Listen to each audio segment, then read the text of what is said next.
With the lights out, it's less dangerous.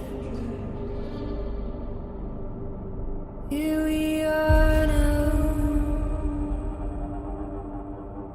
and I take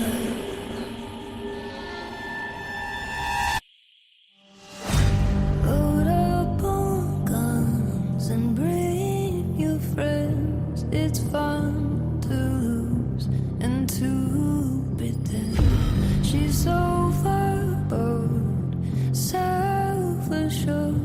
Oh no, I know a dirty word. Hello, hello, hello, how low.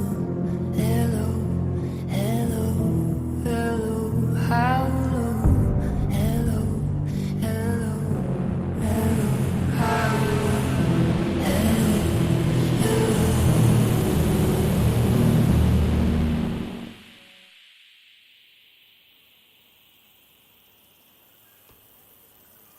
Let us begin.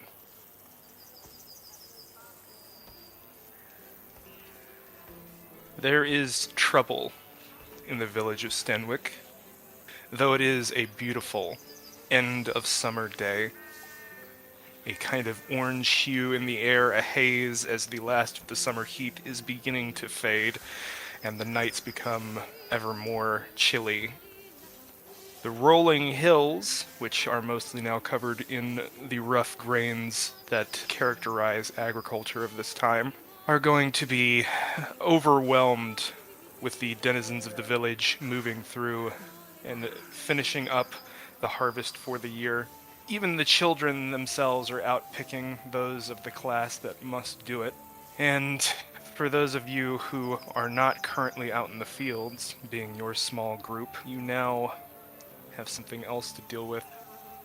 Leofwin, terrible news has come to you. In your wanderings, you were found by your younger sister Edith. It appears that your youngest sister Bathilde's prized possession, a small bear named Hunbert, and that is a toy bear, has been absconded with. Edith, who has been put in charge of the household itself while your father is away on a short trip outside of the village, has asked you to retrieve it. You know immediately, instinctively, from prior experience, where it has probably gone. There is a rival clique of children within the town, led by a brute, a mason's son named Briffard. They have, in the past, caused trouble. More specifically, you know that Bathilde likes to sneak out and play pranks on them as they're moving through the village. No doubt her own actions have spawned this situation. As such, you stand at the edge of a clearing, looking towards where they hang out, which is behind Briffard's house. One of the nicer, older houses in the village.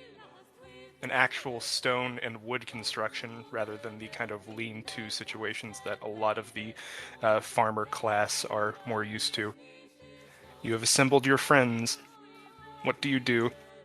I think beforehand, before we even, if this is going to be a confrontation, Leiflin would have tried to kind of sell this to everyone else. I think, maybe a few minutes, maybe 30 minutes before gathering, going to this place, she would have gathered everyone. Alright. I need help. With what? With what exactly? You can see her, she's she's pinching the bridge of her nose. Retrieving a bear? Yours? No, not mine. Like a full-sized bear, or... No, not Who let a bear in full-size the bear. village? No, not Come on, Leif. Out with it. Bathilde's bear. Toy bear. Not real bear. Oh, toy bear. Got it. And you know where it is, I assume? I have a good feeling. And I have a good feeling that it was stolen intentionally. I'm hoping not. Just in case, I was hoping to have some backup to convince Preferred that it's better for him to let it go without a scrap. If he is a little shit. If he did steal it, we could just ask one of the adults to get him to hand it over. No. That's going to cause drama. Our father's too busy. But we can threaten his imminent arrival.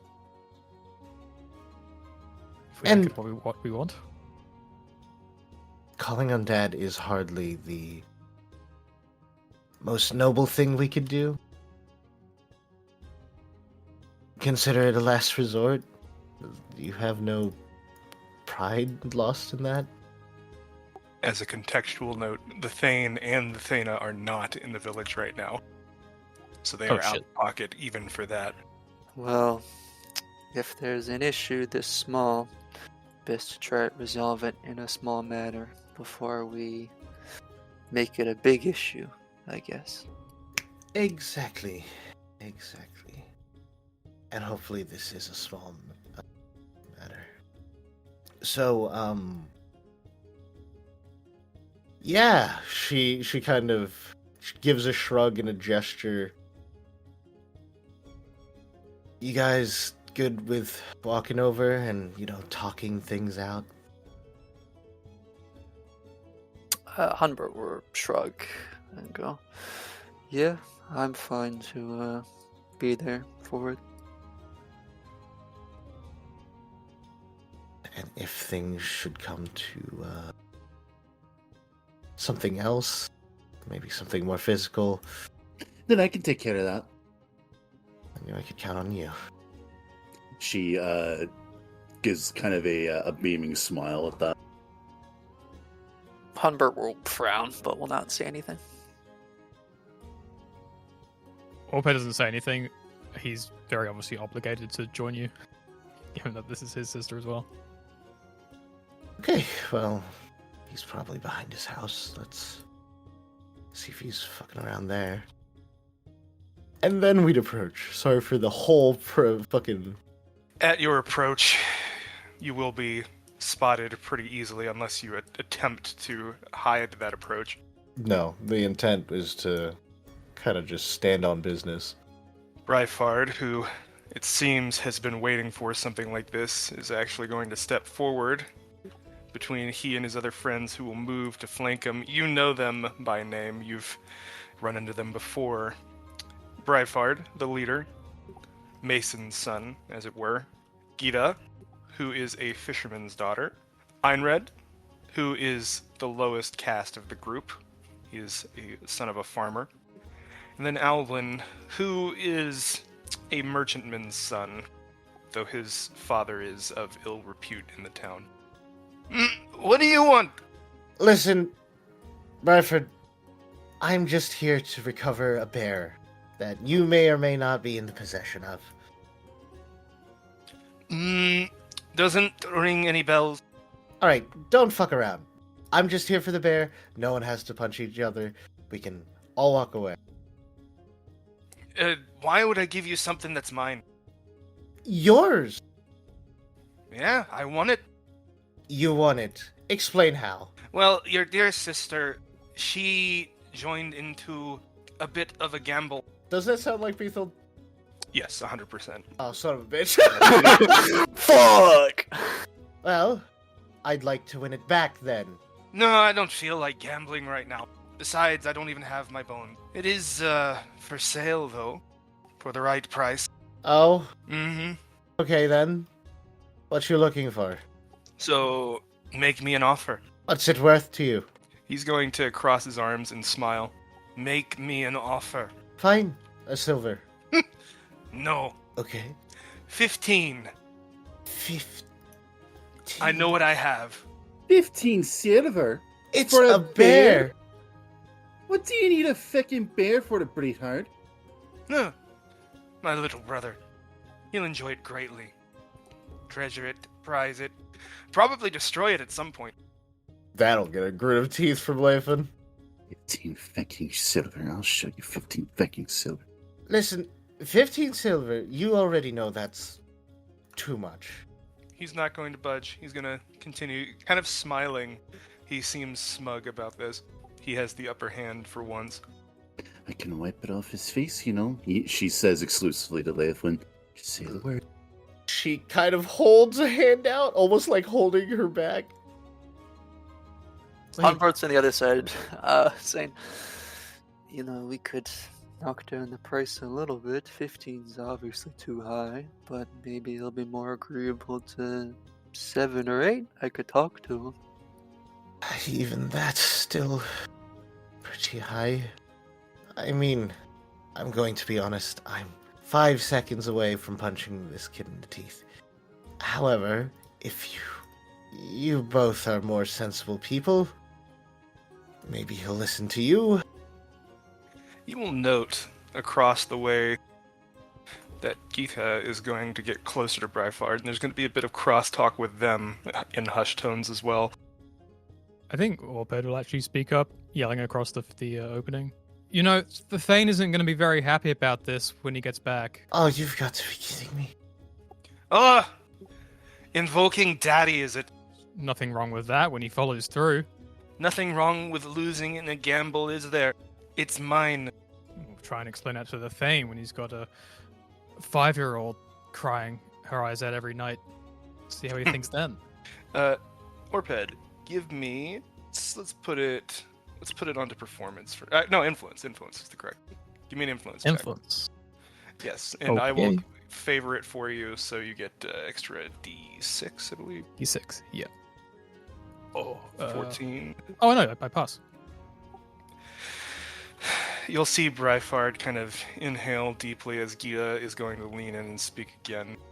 And he's going to say, 8 silver! I look at Leofwin expectantly. She looks into her pocket, she sees she has 5 silver. I chuck 3 Leofwin's way. No, wait, I only have 2. I chuck 2 your way. I'm not. She sees there's only 7 then if she catches it midair. And realizes that she's gonna have to ask her friends for money, and she's going to go, no, 4 silver. Give me an influence check. Oh fuck. The D20, yeah, that's a D20. Not favoring this one. 17, I pass. Bryfard is going to look at her, and he's going to step 1 step closer. 5. Leifin's gonna step in front as well, just to kind of meet him. I think Leifin is going to size Bryford up, as well as his friends. Are we all of similar age? You are all of similar age. You'll actually know that Bryfard is 15 as well, so is Gita, Einred, and Alvin are 14. One more question. Bryfard is a big burly boy, though. Have we fought before? I'll allow you to make that up. Wolfwin has definitely fought all these kids at least once. I think we all have, let's be honest. Yeah. I'm trying to think of what the fucking track record. It was 50-50. You think we got a 50-50 fucking win rate? I'm not in the business of fucking letting my friends use their money. I'm about to sucker punch this guy. He's a big burly boy. He's a big burly boy, and I'm not a big burly boy. Can I make a check to try to size this up as this is happening? Let's see. I don't think you'll need a check for it. Okay. You know from previous experience, Bryfard's a big guy. For you. He feels comfortable enough antagonizing the children of the Thane that and like you guys have fought before. You know he's not a slouch. His friends are not either. This is a time and place where pretty much everybody, if not like combat involved, they'll probably have wrestled, because wrestling is a big part of this kind of civilization. Humbert is going to see the tension that's formed between the two and is going to slip a piece of silver from his pocket, put it in Leofin's hand, and look at Brightford and say, 5. 5's a good price. Yeah? No, 5's not a good price. We'll go down to 4. And you know what? She's gonna look back and see if either Wolfen or Humbert are down with it. I'm here. I'm definitely wanting. I'm looking at you just like, hey, we really don't have to do this. You think? Influence disfavored. Again, I was gonna go. I was offering. I was just speaking to Leofwin. That's the look in the eye. I'm not trying to convince Bryford of anything. And I have an additional thing for Bryford. You've gotten big. I mean, you're tough enough to be bullying 5-year-olds now. I see. Oh, she bullied me How can anyone as big as you be bullied? because she knows I can't hit her. Okay. I've heard different. You know what? Huh? Let's try to be productive. Oh, Jesus, I just fucking got that. All right, let's try to be productive. You've gotten big. You want to test out those muscles, yeah? We knock it down to 4. I grab Late's arm. Don't. We knock it down to 4 if you can beat looks to Wolfwin and Humbert. Which one of you wants to wrestle this fucker? All right, that's good. Does Wolfwood You run want- forward? She just did. Yeah. Just she's- steps forward. Yeah. You want to hit someone that's not going to complain? And I guess Wolfwin steps up. Oh yeah. See what you got. You win 5 silver. Hell, I'll get upgraded to 6 silver. She wins. Down to 4. Fair enough. And he's gonna roll up his sleeves. Wolfen, we're not going to do an entire combat for this, simply because you are children and it will be one hit anyways. But give me a brawl check. Not favored or disfavored. That's unfortunate. Oh dear. You have luck? Yeah. Fucking, you have luck? Fucking. Yeah, luck. You want to reroll? Roll if you spend a luck. 9. 9. Does that beat your skill? No. It's not opposed. Okay. Alright. So, what will happen is that Bryfard will come out on top of this situation. I'll allow you to describe how that happens to spin the flare on that. Wolfwin's just overconfident. Wolfwin got lucky with him one time, and managed to kind of like armbar him the last time. So she tries that again, and he's expecting it. And I imagine like it's more on she's just caught on the arm, and he just grabs her and just throws her down. It was a good trick the last time, and he's actually going to reverse it and kind of pin your arm behind your back to where, like, if he twisted it, it would probably break. Do you yield? Probably a pained expression, kind of wild-eyed. She's just gonna go. She'll kind of glance to Leofwin with an apology, and before she just goes, "Alright, you're the fucking big man." He lets go, and then as he's standing, he's going to hold out a hand to help you up. She looks at it a little derisively and doesn't take it. In fact, she spits on the ground as she gets up. Bryfard is going to look towards Leofwin, having, you'll see Wolfwin a little bit of a pain, not like a pained expression, but like a bit of sadness behind his eyes. And he's going to kind of shake that off and look towards Leofwin. All right, the silver then. 6 silver, and she kind of fishes into her pocket. At this point, that was her word. He spits into his right hand and holds it out. She'll spit into her hand, hold hers out, and their arms will, I imagine, meet. And in her other hand, she's going to give the 6 silver. Thank you very much. Art of the deal. Art of the deal. Art of the trade. Was that 6, or did you need the 1 from me? No, it was 6. And I toss one of the silver back to Orphan.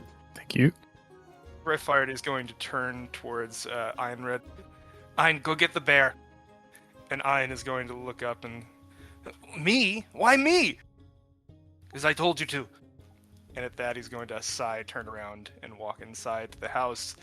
And then he'll come back out and he'll be holding a rather well-made stuffed bear. It's not damaged or torn apart, is it? Not at all. It's pristine.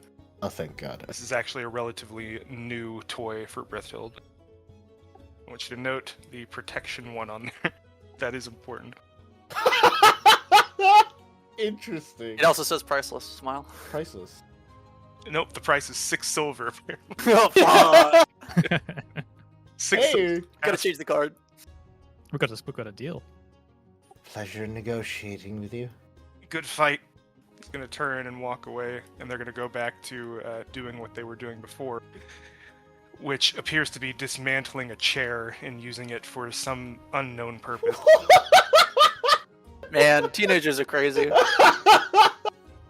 What What are you guys doing? Breaking down a chair? Why? I don't know. Anyway, you guys want to go throw rocks? It was Liv gonna turn to Wolfen. You good? Your arm? Yeah, it'll be fine. Checking ourselves. You're good. Well, at least we got the bear back. Yeah, and I imagine Edith and Vathilde will be very happy. And maybe this is a good lesson on not betting on things you can't afford to lose.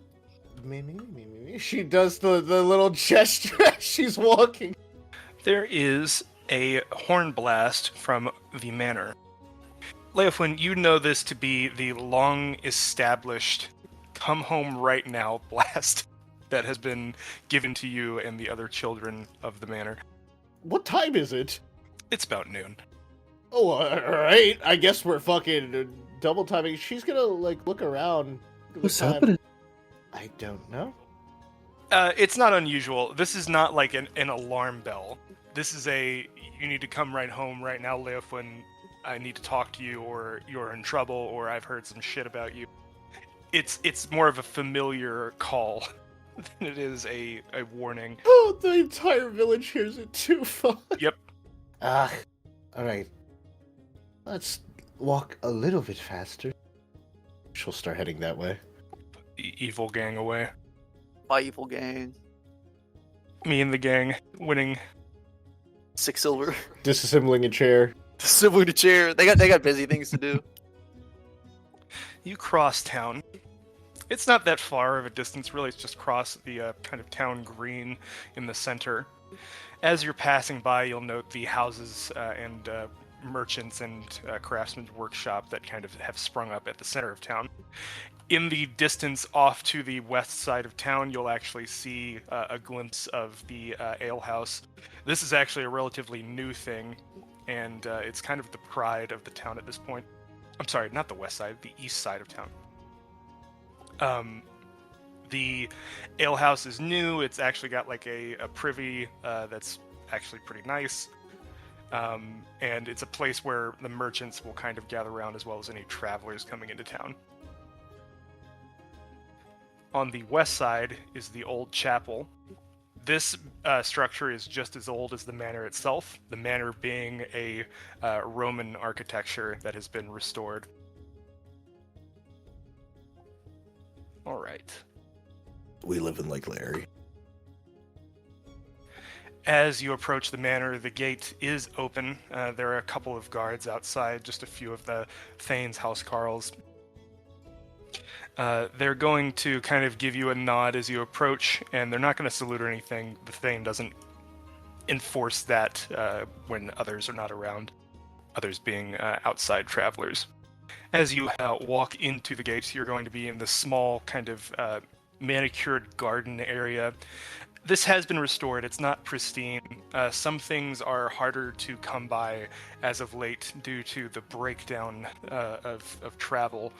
So what used to probably be marble hewed from stone and then shaped by the best masons in Britain is now of a lesser quality, even though it's clear that they are trying. It's still significantly better than anything outside of the manor. Exactly, yes. It has a mason's touch at the very least. So they have tried to maintain the construction, even though you'll see in places like there was marble at one point, there'll be like a lesser stone, but it will be cut and fit correctly into those places where it's missing. It's almost a patchwork kind of deal. I imagine Leifin knows these guards by name? Especially Osric, I imagine, at this point. Yes, Osric is separate from them. He's on the inside. Osric is actually kind of the head of the household guard. He's the oldest Huskarl. And as you approach, he doesn't have his bow or anything right now. He's still in his armor, travel armor. You know he's been gone for a few days on a task from the Thane. And beside him is a boy that you do not recognize. He just came back, is what it... That's what it seems. He's still got the dirt of the road and some mud on his boots. I think... Go ahead. Sorry, I just wanted to describe the boy. So Osric is kind of in your father's house armor. Mud on his boots. He's an older man. He's always been somewhat kind to you, even though he has sad eyes. And then the boy next to him is going to be dressed in clothing that, though not unfamiliar to you, is of a much higher quality. Oh. You're going to see on his shoes there's mud, and he seems kind of preoccupied with that. He seems to not like that kind of feeling. And additionally, he also carries a broadsword and a dagger, both of which are of the kind of highest quality castle steel. I think, upon going through the gate, the one thing that, just flavor, Leifin would probably just greet the guards as she's going past. I imagine if they're familiar, she's kind. They are familiar. Like, hi, Bob. Going through the door. On seeing Osric, Leifin is gonna approach. When'd you get back in? Just who I wanted to talk to. Is this why the horn was blown? He's going to nod. Aye, yes. He's going to turn towards the boy. This is Aethrid, your cousin. Well met. First time meeting, I imagine. Yes, you have never seen this person before. He looks to be exactly the same age as you, and he is going to nod, and you'll see a bit of haughtiness. He's going to say, well met. Okay. And he is appraising each of the members of your clique, and it's clear that he does not approve of what he sees entirely. I was appraising him as well, and on that negative, assessment, her mood will kind of level out. Humbert would probably just give him a respectful nod and just say, well met.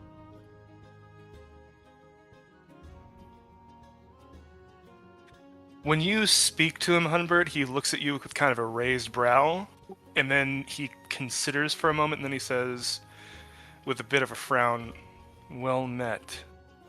Put that away mentally. That leveled face just drops even further into a slight frown. And what do we owe the honor of this visit? Osric is going to kind of stone-faced look at you and say, he's visiting. He is your relative after all, enjoying the countryside. Your father will tell you more when he gets back. He should be back by the end of the day. Leifwin gives the look to Osric, assessing between the lines. Osric is going to keep his stone face. This is a man that you know has seen actual war, and he can do that when he wants to. Seeing the stone wall, she's gonna turn back to Aethrid. Still, the frown was there, and then she transforms it into a bit of a mask and goes, "Well, Aethrid, where do you travel from? Where are you from?" He's going to look towards Osric at first, and Osric is going to say, Far East.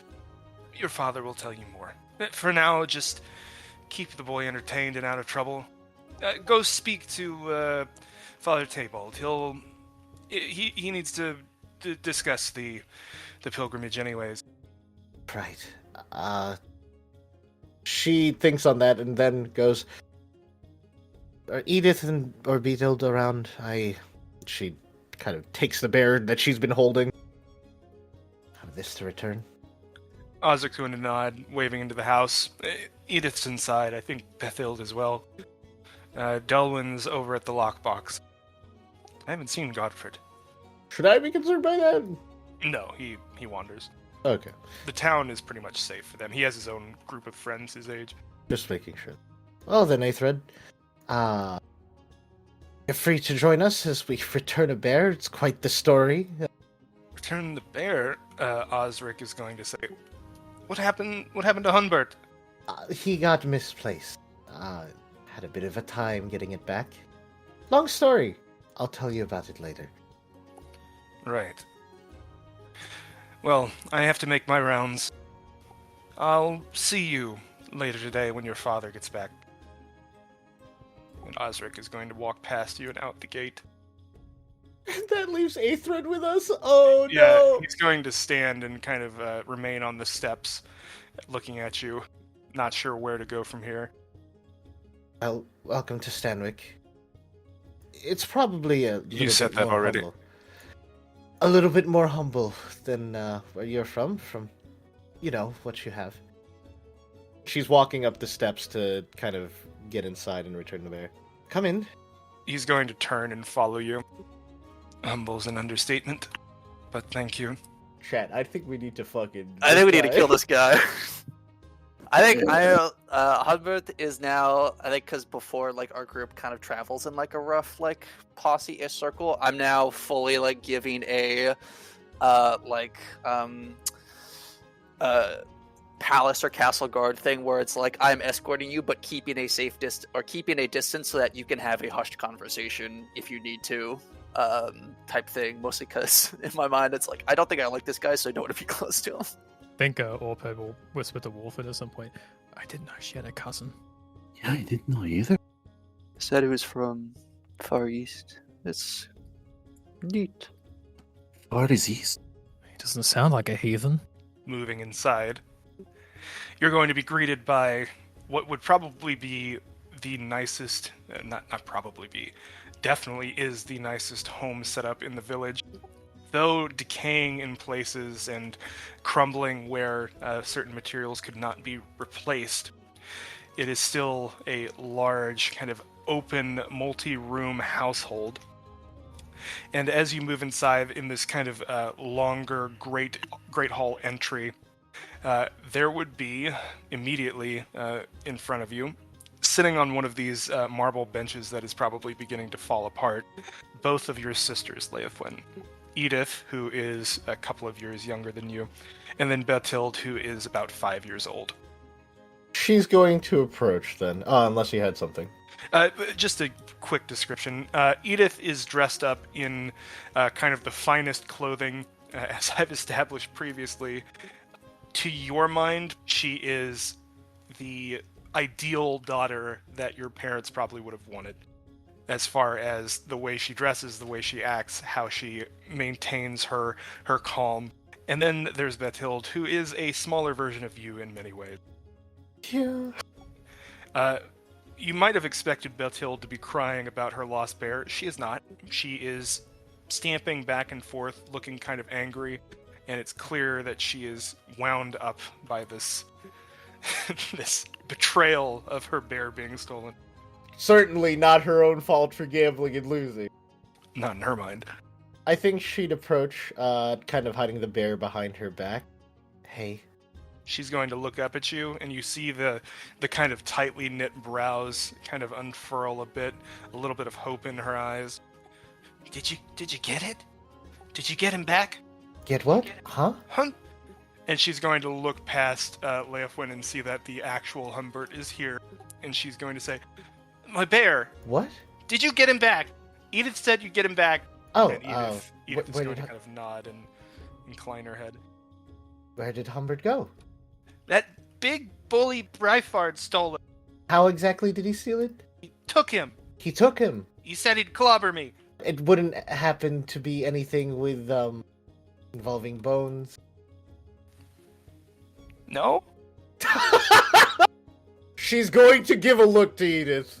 Edith, she would probably have like a stone face, but basically Dwight looking at the camera, or not Dwight, Jim looking at the camera, Yeah. like suspicious serious. But she would nod and say, I think you should come clean. At which point Bertilde would look up at Leofwin and then to Edith and say, "Okay, maybe I threw a hand or two. 5 years old. 5-year-old gambling, hell yeah, let's go. Right. But his bones were loaded." Even more reason why it was stupid to gamble against him, yeah? Yeah. It's stupid. Don't do that. Of all the things that you could do something that isn't on chance. Something that, involves a bit of skill. Not dice. Okay, but you got him back, right? Maybe. She's still hiding it behind her. She's going to rush forward and kind of like start like trying to wiggle All I gotta around do you. is fucking hold it up if she tries to like. I see him. You have him. Give him back. Ow. She'll start punching your leg. Both fists, like bang, bang, bang. Ow. She's holding Give him back. up Give him at back. this Give him back. point. Ow. Only if you promise not to gamble with Brefford. I promise. You swear. I swear. Stop punching me. She stops. She starts to lower it slowly, and I know she's gonna leap for it the second it's within range. She does. And unless you try and prevent her, she's gonna take it. Which means it's mine again. Ha ha ha. You're welcome, by Time the to go way. gambling with it, yay! Thank you, thank you, thank you. And she's going to hug it tight as she moves back to the bench. Gamble less important things? What were you trying to win anyways? Well, he had this dagger that he found out in the woods. He's trying to get it. A dagger? Yeah. Dagger? Yeah, it's like a knife. Yes, I know what it is. Why would you want one? It's cool. Leif's looking at the camera just like she knows she's guilty. Well, you're not old enough. Well, no, that's not necessarily true. You She's see her muttering. You see her lips kind of pressed together, and like she looks a little disgusted, and she's like, "Whatever you say." As long as you weren't, you were going to be safe with it and you're going to, practice with it. She's at least, like, used the knife for cutting things at home, correct? At 5, probably not. Okay. You have to remember this is a time before antiseptic, so like, you gotta be careful with knives. True. You know what? If I ever find a good knife, maybe even a stone knife, I'll be sure to keep you in mind. Really? Shh. Really? You know it's dangerous though, right? Yeah. The hypocrite is saying. Can you shoot? Can we shoot your bow sometime? Let's work on the knife first. Sometime, yeah. Okay. For now, just make sure I'm bored. Humbert is... She turns and walks away. Like Yeah. she literally turns and just walks away with Humbert. Just make sure not to lose him. Turns to Edith. Was it Father Delwyn? What was his name? Sorry, what was his name? Father Tybalt. Father Tybalt. She looks to Edith. Do you know anything about why Father Tybalt wanted some help? Edith is going to nod and say, "Yeah, he came by looking for you earlier. Something about the pilgrimage. Wouldn't talk to me about it." I guess I'll find out. I imagine that she's not, volunteered to go on the pilgrimage. She's not expected to. Leofwin or Edith? Edith. Edith's too young. She's a couple years younger. Oh, if you haven't met, this is Aethrid, our cousin. Cousin? Well met. And she's going to nod and kind of give a like warm smile. "You're welcome here." At which point Aethrid is going to kind of look around a bit nervously, and he's going to kind of look up at the ceiling and say, It's a nice house. Thank you." And he'll kind of move a bit around the room. There would actually be marble pillars in here, and he's actually going to take a closer look at those. He's Since assessing. Fuck. Yeah, he's looking around. My suspicion meter is increasing. She'll ask, "Do you have homes like this where you're from?" Not like this, no. I'm glad we could have at least one thing that's interesting out here. It's in the middle of nowhere. A Roman house, right? That's what I'm told. He puts up his guard again. Not like actively preventing himself from talking, but he's not volunteering to speak at this point. If you want to linger around here, I'm just going to find out something from... He's going to give a look towards Edith and then kind of around the house and say, "No, I'll come with you." She'll smile. And then, all right then. She turns towards the door towards her friends and, come along then. And she's trying to get just slightly ahead of Aethrid so she could get a word with her friends just without looking really rude. I think if you do that, Orpeb will actually come up to you and whisper in your ear, "What are you doing? He's not supposed to come with us." He can come with. I mean, Osric said that we were to entertain him. Yes, but this is pilgrimage stuff. She'll squint. Leifen's gonna be like, no, it's fine. If anything, it might entertain him further to learn about some of our traditions. Considering that I suspect he might be sticking around a little bit longer. All right, fine. I mean, he's your cousin. I'm hoping it stays that way. That he keeps being your cousin? Yes. Oh, okay. Let's go back. Humbert has noticeably clammed up for the past 5-10ish minutes ever since the interaction at the front of the manor. No more need to lock in. It has gone from the friends here would notice that it's kind of the two like social modes of when I'm with my father and going on like quote unquote official business, and then when I'm with everyone. When I'm with everybody, with the friends, definitely like we'll chat with everyone. But when I'm on official business, definitely like a background palace guard, and I'm currently in the official business mode. Especially with Aethrid around.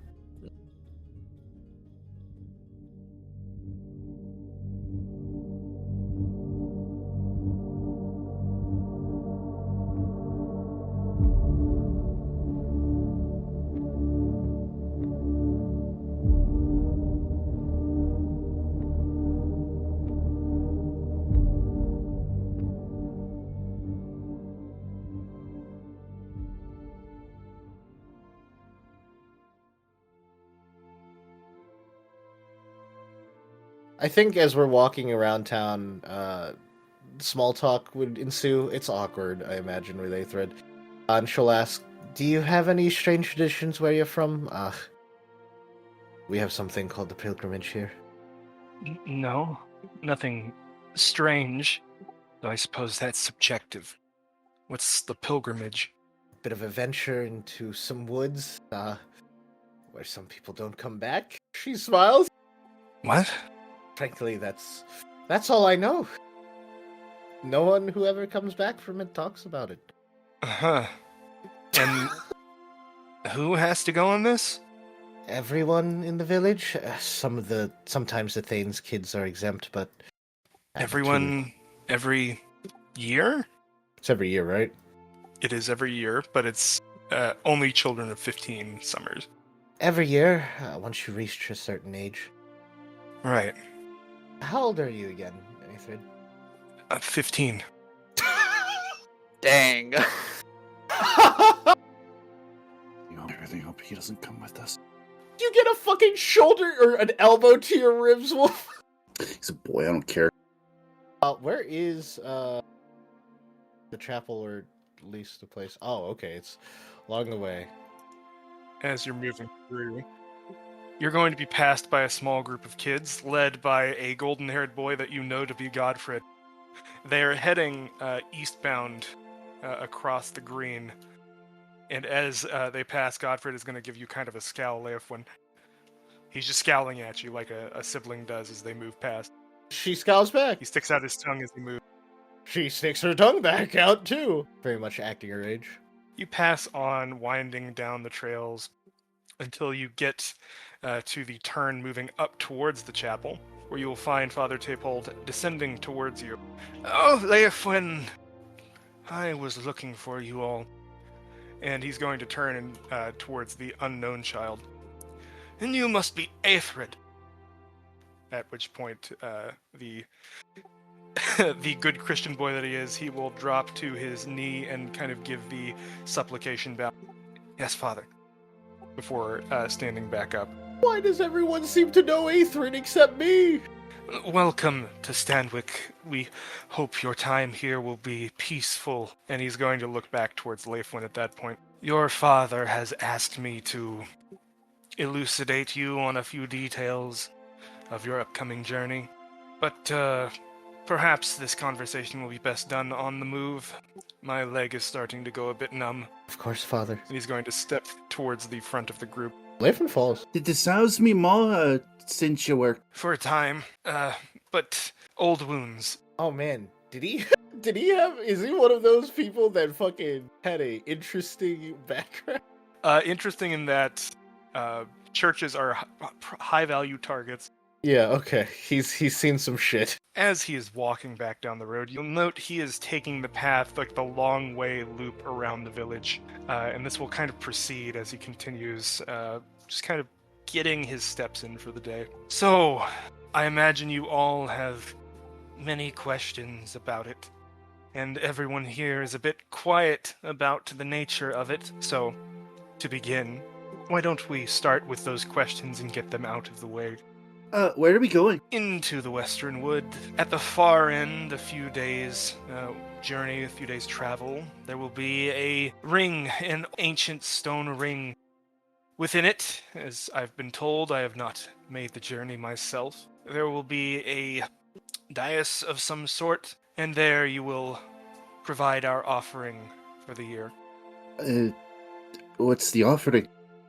You would know it'd be a pig. Oh. There is a certain there's a festival every year that occurs wherein all of the children going on the pilgrimage go into a pen full of pigs. The last pig to be captured is the one that is taken on the journey.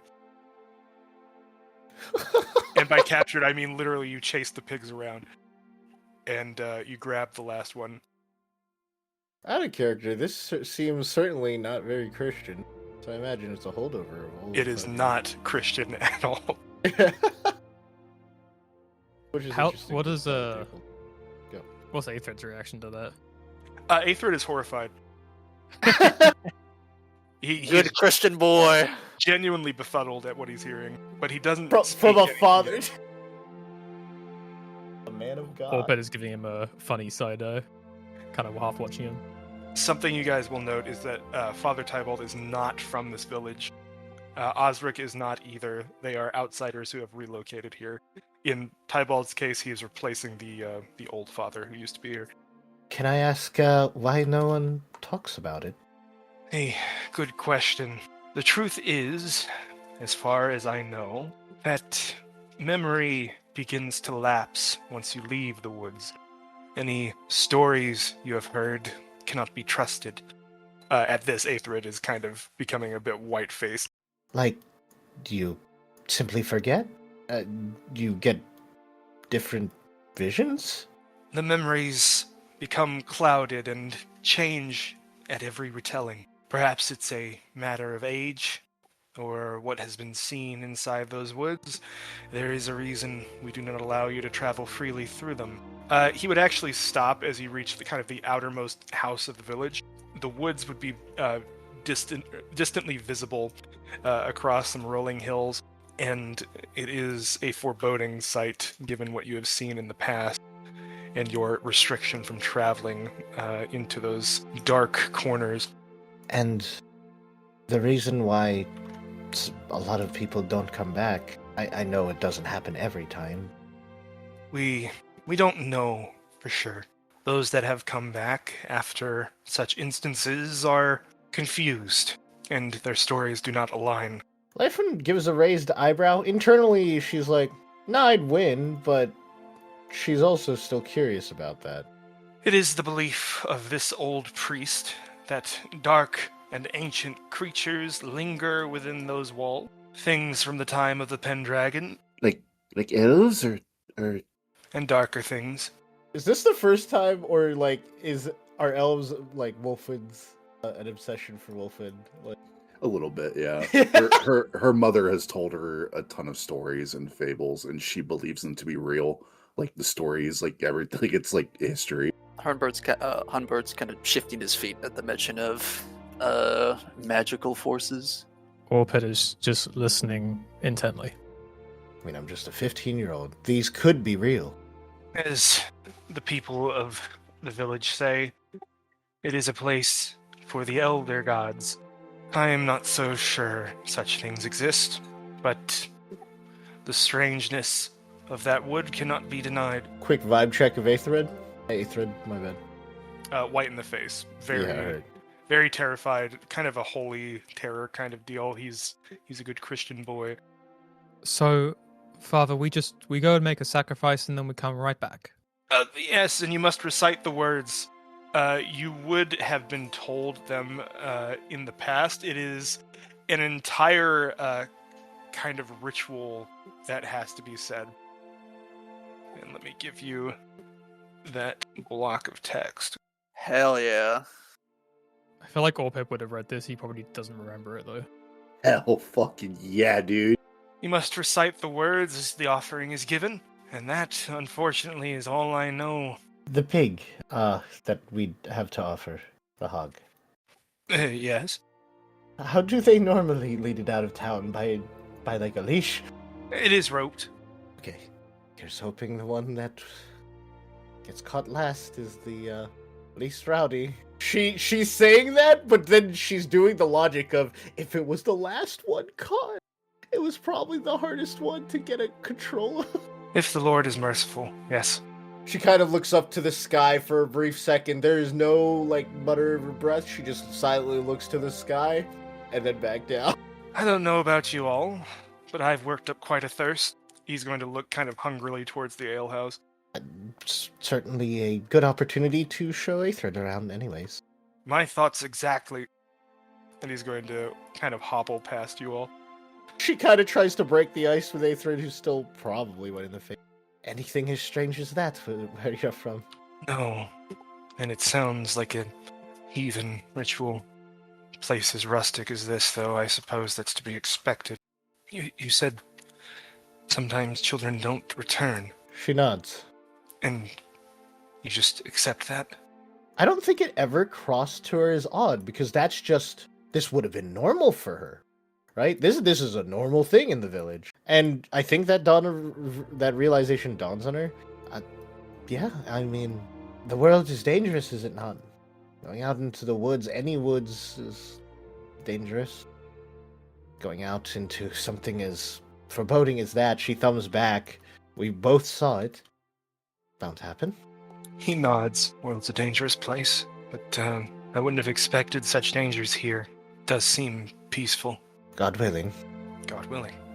Moving across the green, the father is going to get some happy waves and greetings as he's moving by. As you pass kind of a crossroads leading off towards another kind of ruin site, this is a mound where there used to be a structure that has been covered over by time. Do we know what that is? You don't, That it hasn't was? been excavated. It's just a stone structure that's been covered over. You're going to approach the alehouse. Oh my god. It's a lot of fucking See, Fred, people. they're real. The monsters are real. That's a lot of words. Jesus Christ. As you approach, you note that the alehouse is far, far, far busier than usual. And among the normal denizens are a group that are not from the village. You see their horses are lined up against the walls of the alehouse.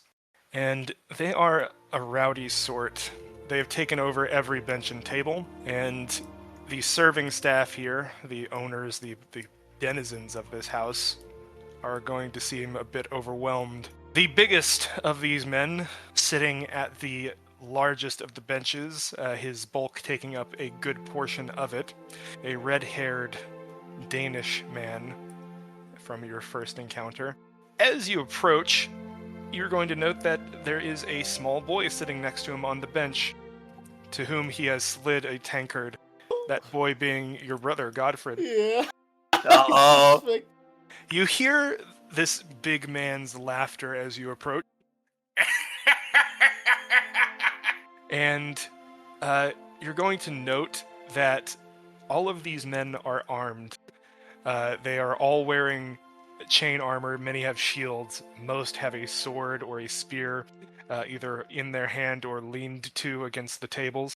And the father is going to stop just short seeing this sight, and he's going to have kind of a wide-eyed expression. Danes. Wolfman goes wide-eyed and sort of like observing them very carefully, but doesn't say anything. I'm not Danish. Norway. He'll stand up and start moving your direction. This man is a full, like, head and a half taller than the tallest man in the village, which would be Osric. Hunbert's grip on his, assumedly the spear that he has, tightens significantly, likely noticeably. You must be the priest I've heard about, which Tybalt is going to nod. Father Tybalt, welcome to Stenwick. And the Norseman is going to nod and kind of bow, and he's going to smile and say, Tors. At which point he will then turn towards the others, kind of looking towards the children. His eyes will fall on the two best dressed of them, being Orped and Leofwin. Leofwin, even though you're in your hunter gear, it's probably a better make than the other children. Yeah. Taking your flock on a walk, is it? At which point Tybalt will nod. Thors will kind of look towards Tybalt and ask, Is the Thane Godwin here? At which Tybalt will respond, He is, unfortunately, not within the village at the moment, though he should be returning soon. At which point Thors will say, that is quite unfortunate. You see, I've become acquainted with his son there. And he's going to point back towards Godfred, who looks to be having a good time, even though he seems a bit confused by all the attention that he's getting. And Tors will say, I would like to make my introduction as the new Earl.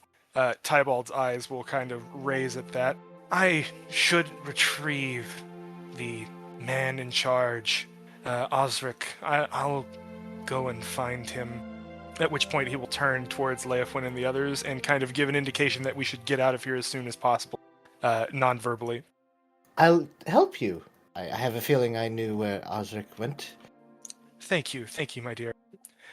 Tors will speak up at that. Father, there is a matter I can discuss with you, I think. You see, the Thane has not paid his dues to the previous Earl for many years now. Likely an oversight on his side, given all of the discontent and change throughout the land. But I am a generous and merciful man. If he can proffer the funds owed, then I will see past his debt. At which point Tybalt will stop, turn around and say, Oh, I will tell this to Osric. How much does he owe? 60 silver pieces. As a first payment, the larger sum being some 700 silver pieces.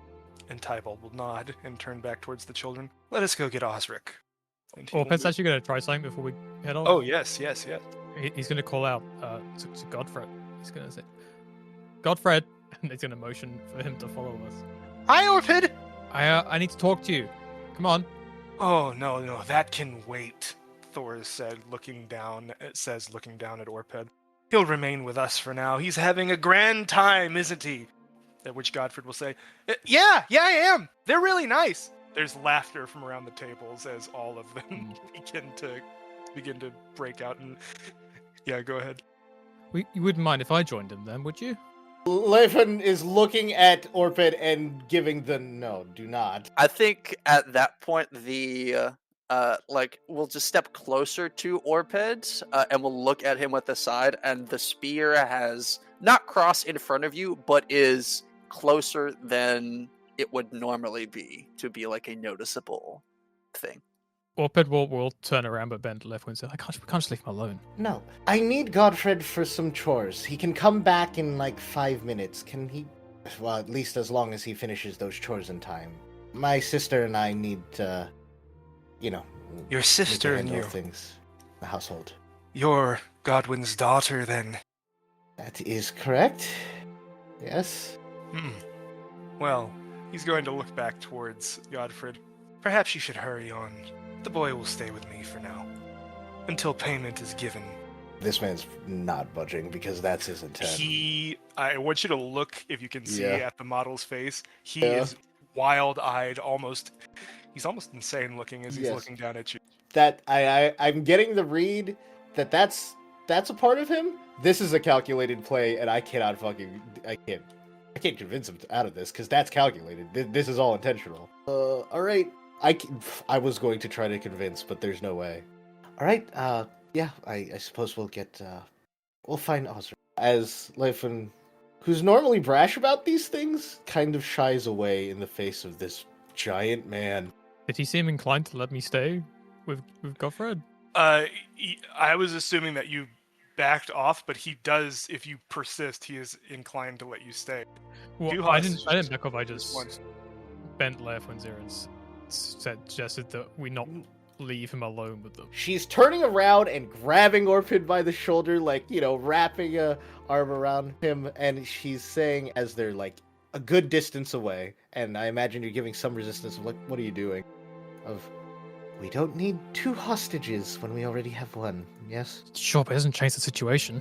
No, but you staying would have made it worse. Right now, Hardly. Orphan, Fine, whatever. right now, Orphan, Godfred is safe. Let's keep it that way. He looks disquieted. As you're moving back, you'll note that Aethrid was already moving away. He is a bit ahead of you now. You know what? Fair play. You will catch Osric rounding the bend. He has some men behind him, seemingly taken from the fields, and he's moving at a rapid pace towards you. And as you close the distance, he's going to say, and the men behind him are all wielding their farming implements, their tools, scythes and pitchforks and the like. I'm letting Father Theobald take the lead on this. It was him. Tybalt is going to stop next to Osric and say, Danes, at the alehouse. And Osric's going to immediately answer, I heard. Do they have anyone as hostage? Yes, Godfred. You see Osric's shoulders slump down, and he's going to close his eyes and nod. That complicates things. What does he want? Silver, what did you think? Silver. How much? A lot? Where's father? He should be back soon. The Norseman is asking for 760 pieces of silver. 760. And you see his face is like white at this point. I suppose we can give him what we have. He's going to look towards Tybalt and say, You stay with me. We're going to rally up everyone we can in case things take a turn for the worst. And he's going to look towards Leofwin. Take Aethrid back to the house and leave him there. Talk to Delwyn, see how much we have in the strong box. She just kind of gives a solid nod, looks to her friends and says, Come on, Aethrid, you too. Aethrid did not hesitate. He's moving past immediately. Does he look scared? Yes, Exciting, no? a word for it. Did Edith say where Delwyn was? Delwyn is back in the manor house where the strong box is Okay. held, which is near the Good. guard house. Just checking. Moving there at all due haste, I assume. You'll arrive and find, as you walk into the kind of auxiliary structure, a stone structure on the outside, that you're going to find Delwyn inside. He has a staff that he is whittling on with his knife, as well as nearby would be a broadsword that had been given to him, an older one. And as you enter, he's going to look up kind of confused. Oh, hi, Leif. Orped, everybody? Who's... He's going to point towards Aethrid. Who's this? This is Aethrid. Delwyn, can you tell me how much we have in the strongbox? 70 silver pieces. It was 60 for the first payment, huh? 760 total. So Yes. we have 10% of what he's asking for. Yes, but he wanted 60, or in the first 60 is an payment. initial payment. 700 Yes. for the larger sum. Okay, that'll be enough to get them away. And she'll do the math in her head. Right, I'm going to need 60 of those. Or... what? Taxes. There's Danes in the Isle House. Danes? Oh, Well, he said he's from Norway, so I don't know if he's a Dane, but still, look like a Dane. new Earl has dropped by. The new Earl's a Dane? Something else? Norway? North? He says he's the new Earl. Probably lying. It doesn't matter. They are armed and... And there's a lot of them. They have Godfred. They have Godfred? He's going to turn towards the lockbox, and he's actually going to pull out the key that he has and begin opening it. Yes, the fool's having a grand old time with them right now. There's no idea of the danger he's in. He starts counting out the pieces of silver, and then it's really a substantial sum. He's going to grab a sack, like a knitted sack, and like dump them all inside once he's done and hand them over. Leifun would take it. She'd look to Aethrid. You're probably safer here. It would be rude of us as hosts to put you in danger. Yeah, I'll stay here.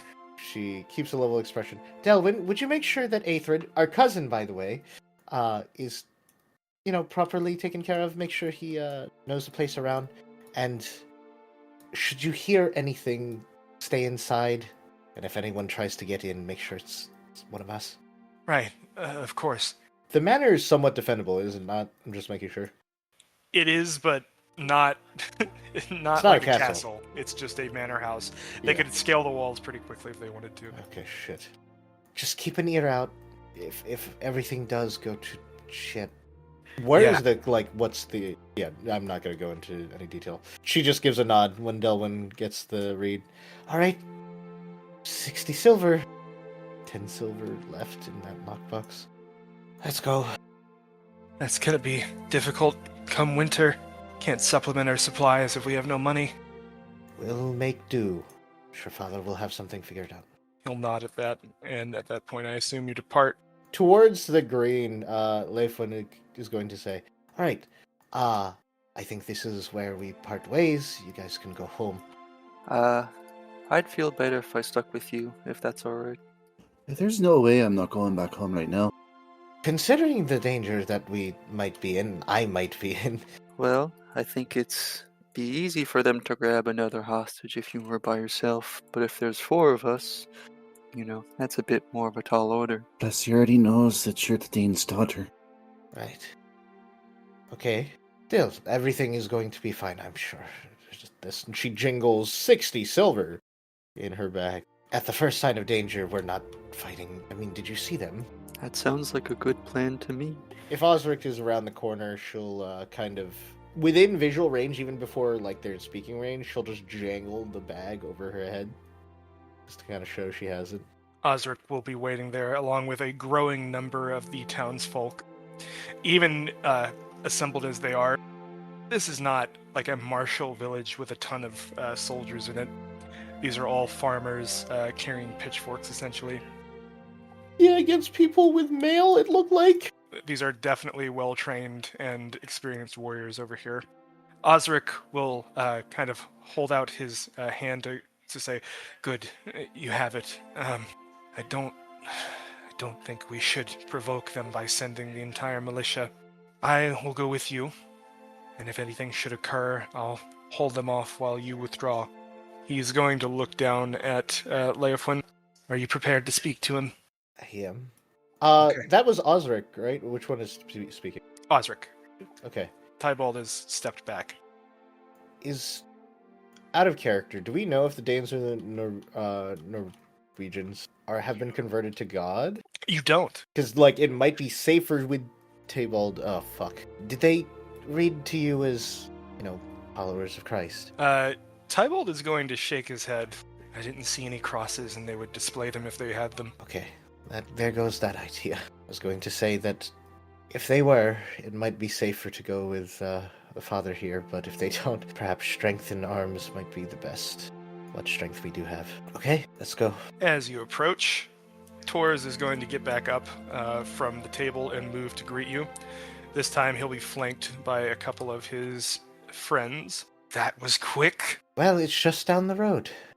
This is all we have. A beautiful house. And as he moves forward, he's going to hold out his hand and take the sack. You can count it out. Opening it up, he's going to jingle it and then look down. I know silver by weight.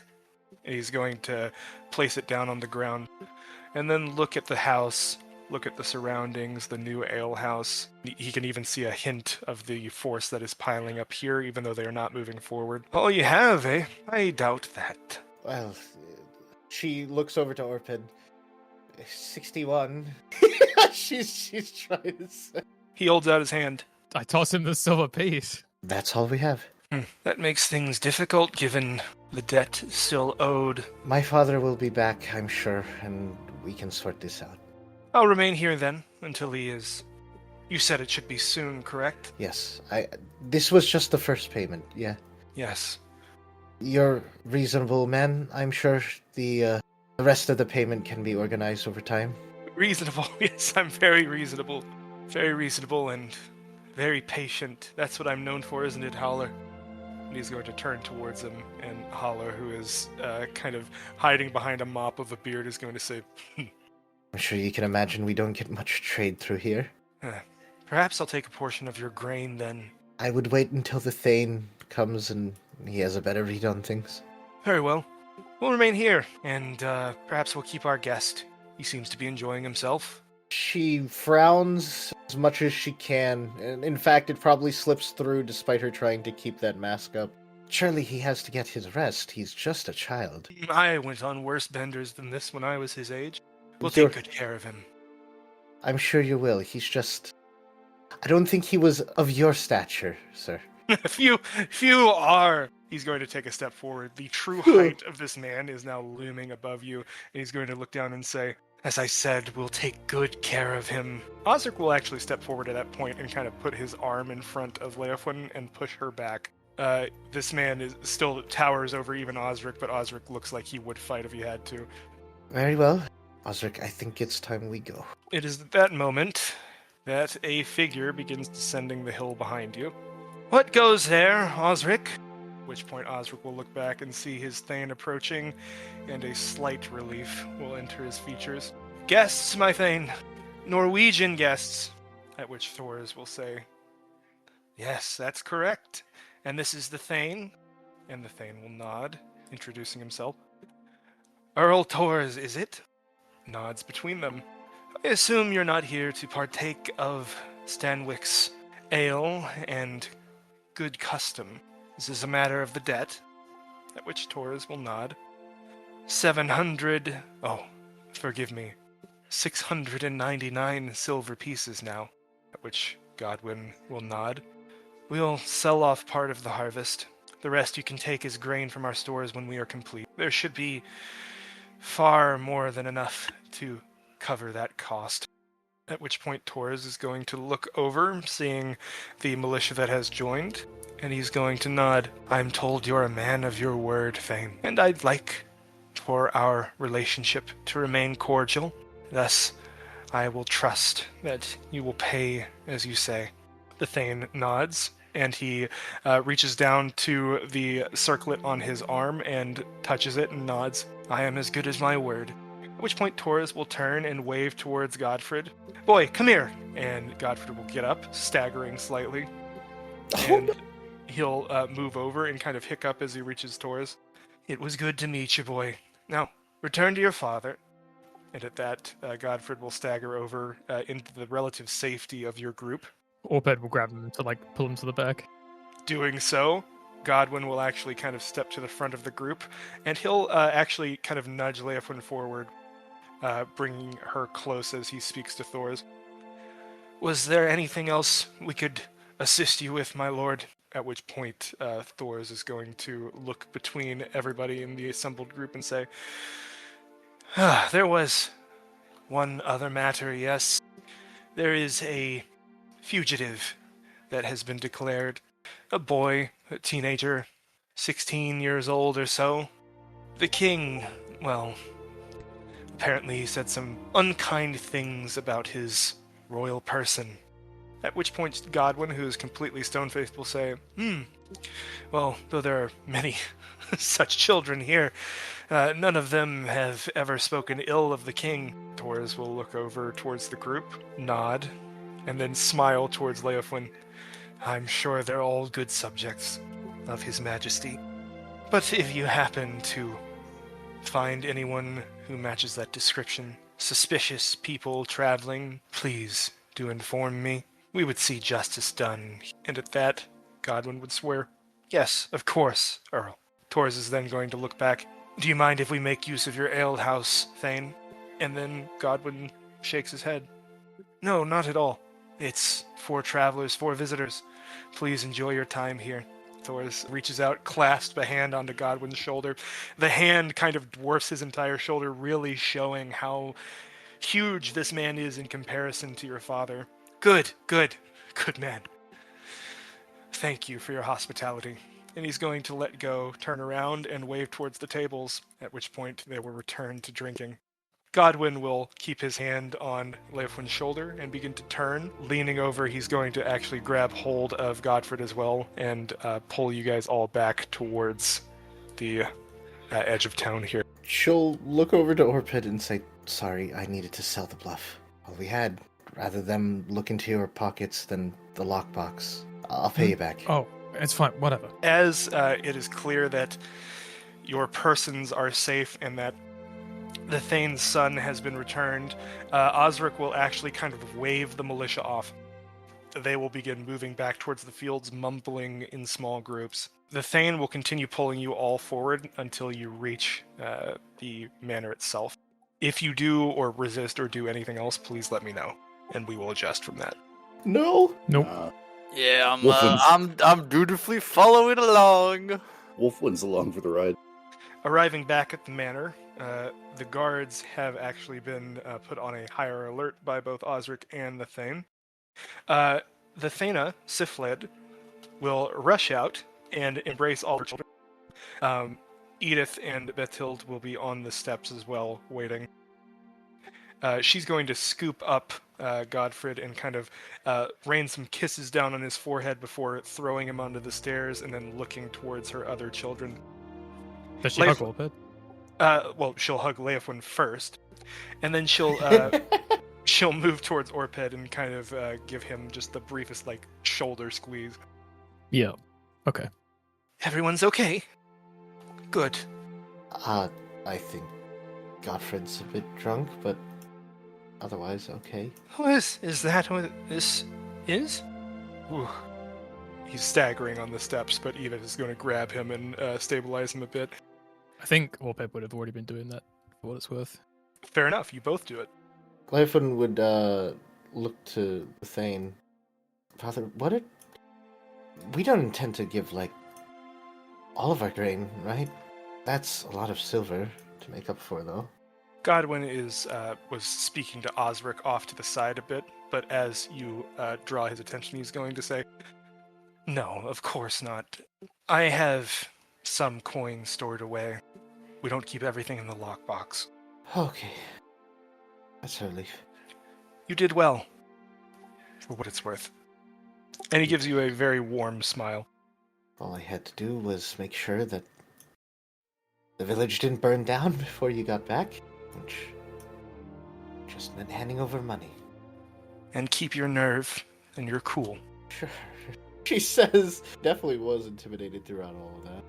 It is now getting into the evening time, both from the travel talking about the pilgrimage and from the running back and forth to the manor house. Time has passed.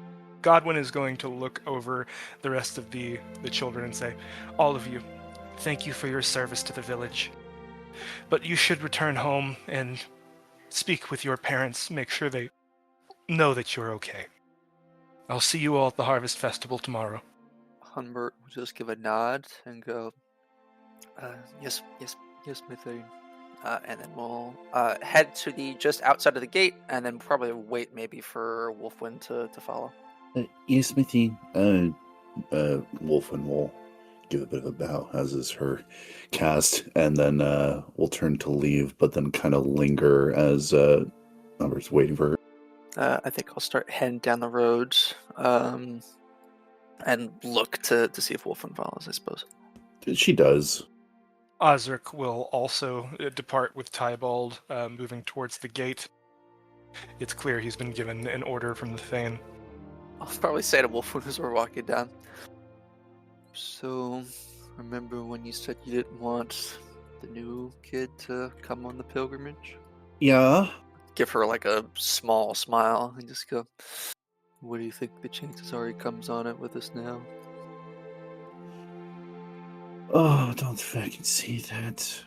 I'll just say to no one in particular. God works in mysterious ways. I suppose that I have to do. Godwin will hold on to Leofwin and Orped for a moment after dismissing the rest of the family. And he's going to lean in toward Leofwin, put an arm on her shoulder and say, "I mean it, you did a good job. But now I must give you more information. As you've probably deduced already, Aethrid is not your cousin. He is a family friend, perhaps a distant relation, but not close enough to be tied by blood. His father has disowned him. He was overheard speaking disparaging remarks against the king, and he's going to turn towards Orped as well. I need both of you to keep an eye on him. Okay. That's easy enough. Frankly, I thought he was someone else. Someone else. Nothing, Father. No, speak your mind. I had thought that this is one of your ways of trying to realign me with my duties. A suitor, you mean? She nods. There's a bit of a tilt to his smile. Perhaps. Mm. Yeah. What do you think of the boy? He's not used to our ways. Haughty. He's otherwise regards everyone here with either disgust, disdain, or annoyance. The only thing he seems to have respected is the house itself. Doesn't want to be here. Even when he should be thankful that we're taking him in at all. He's not exactly grateful. I don't think that was respect for the house. Godwin's going to look towards Orped. Explain. Well, it just seemed like he took more of a humorous interest in it. I got the impression he's used to finer buildings. Ah, and he's going to look between you both. And what does that tell you about him? That he's rude? Yes, that. Anything else? Well, That I don't like him? he's interested in, I don't know, that, riches maybe, just the wealth. I don't know. He's going to kind of look towards Leofwin. He's not going to give the answer. This is something that he does where he wants all of his children to inspect the world and come to their own conclusions. And he's going to nod and say, those are fair points. He values it, at the very least, more than anything else. Seemed like he was assessing it. Maybe making peace with it, if this was going to be the place he stayed. Maybe an interest in it. Maybe he obviously knew it was a Roman house. Or maybe he's just been sheltered most of his life and this is alien to him. And it's all alien to him. Continue to ponder this. And he'll nod and look towards Orped. Orped, son, please go speak with your mother. I need to speak to Leofwin alone for now. I will find you before the festival tomorrow. Oh, what about? Do I have to? Individual matters of the pilgrimage. And he's going to nod. It is my command. He sighs but nods. Yes, father. We're going to transition over to Humbert. Humbert, do you make any stops on the way home? Oh, what a good question. Probably not. I might have cast a glance at the, definitely still heading home, but might get a peek at the house just to see what are they doing and see if there's anything noticeably different or curious. Passing by, you'll see that you'll more hear than see the kind of loud, uproarious nature of these travelers. They are moving about, and it appears that they're drinking the place dry. But it all seems like happy banter that you can hear. And then probably, as I'm walking home, also just not so examining, but just try to catch the vibe of the people that I pass in the light of the day, just to see how folks are feeling and get a general vibe check. I think, give me a detection check. Cool. And it'll be favored since they know you. You can lean in and really hear them. My target's 12. Go for it. So that's a 1. I'm gonna spend a luck point. Okay. 4. You know what? The dice are telling a story. They're telling me I don't know shit. Perhaps it's just people keeping off themselves. Perhaps nobody in your immediate vicinity knows much more than you do. But the general vibe that you get from this is an uncertainty. Everything seems normal, save for this one irregularity. Okay, cool. Yeah, I think with that, I'll probably just head back home to my dad. Who is waiting for you as soon as you enter the house. As a reeve, you actually have one of the nicer stone constructions near the town green. Swithin is waiting for you as you enter. And as you do, he smiles and moves forward. I have heard that you acquitted yourself well today at Leofwin's side. I'll probably give like a quick glance and like a small smile, and then just kind of reset back to neutral, and just go, thank you, Father. A good impression. Hopefully on the Thane as well. Just give a nod, no comment. Tell me, what do you think of her? Of Leofwin? Yes. You're spending so much time with her lately. I think it's like a brain reset of just like of not the question I was any sort of a question I was expecting. I'll probably just go. She tends to speak her mind often, but people respect her for doing so, but not always. And my head's kind of tilting back and forth as I'm like weighing each pro and con. She, another pause, does not like to be told what to do often. Yes, your mother was the same way. It is a good quality in a wife. Like at wife, like I had not initially processed it, and then my eyes just go a little bit wider at that, and still make no comment. I will say that this is not something unexpected to you. Your father is a bit of an ambitious man, a social climber, not in a like malefic or underhanded way. Yeah. But you know that this is something that he would like for you. Yes. Yeah. Yeah, but kind of making that realization of like, oh, that's why he asked that question. All right, and then, but still, yeah, make no comment. Well, you handled yourself well, and tomorrow you will become a man truly.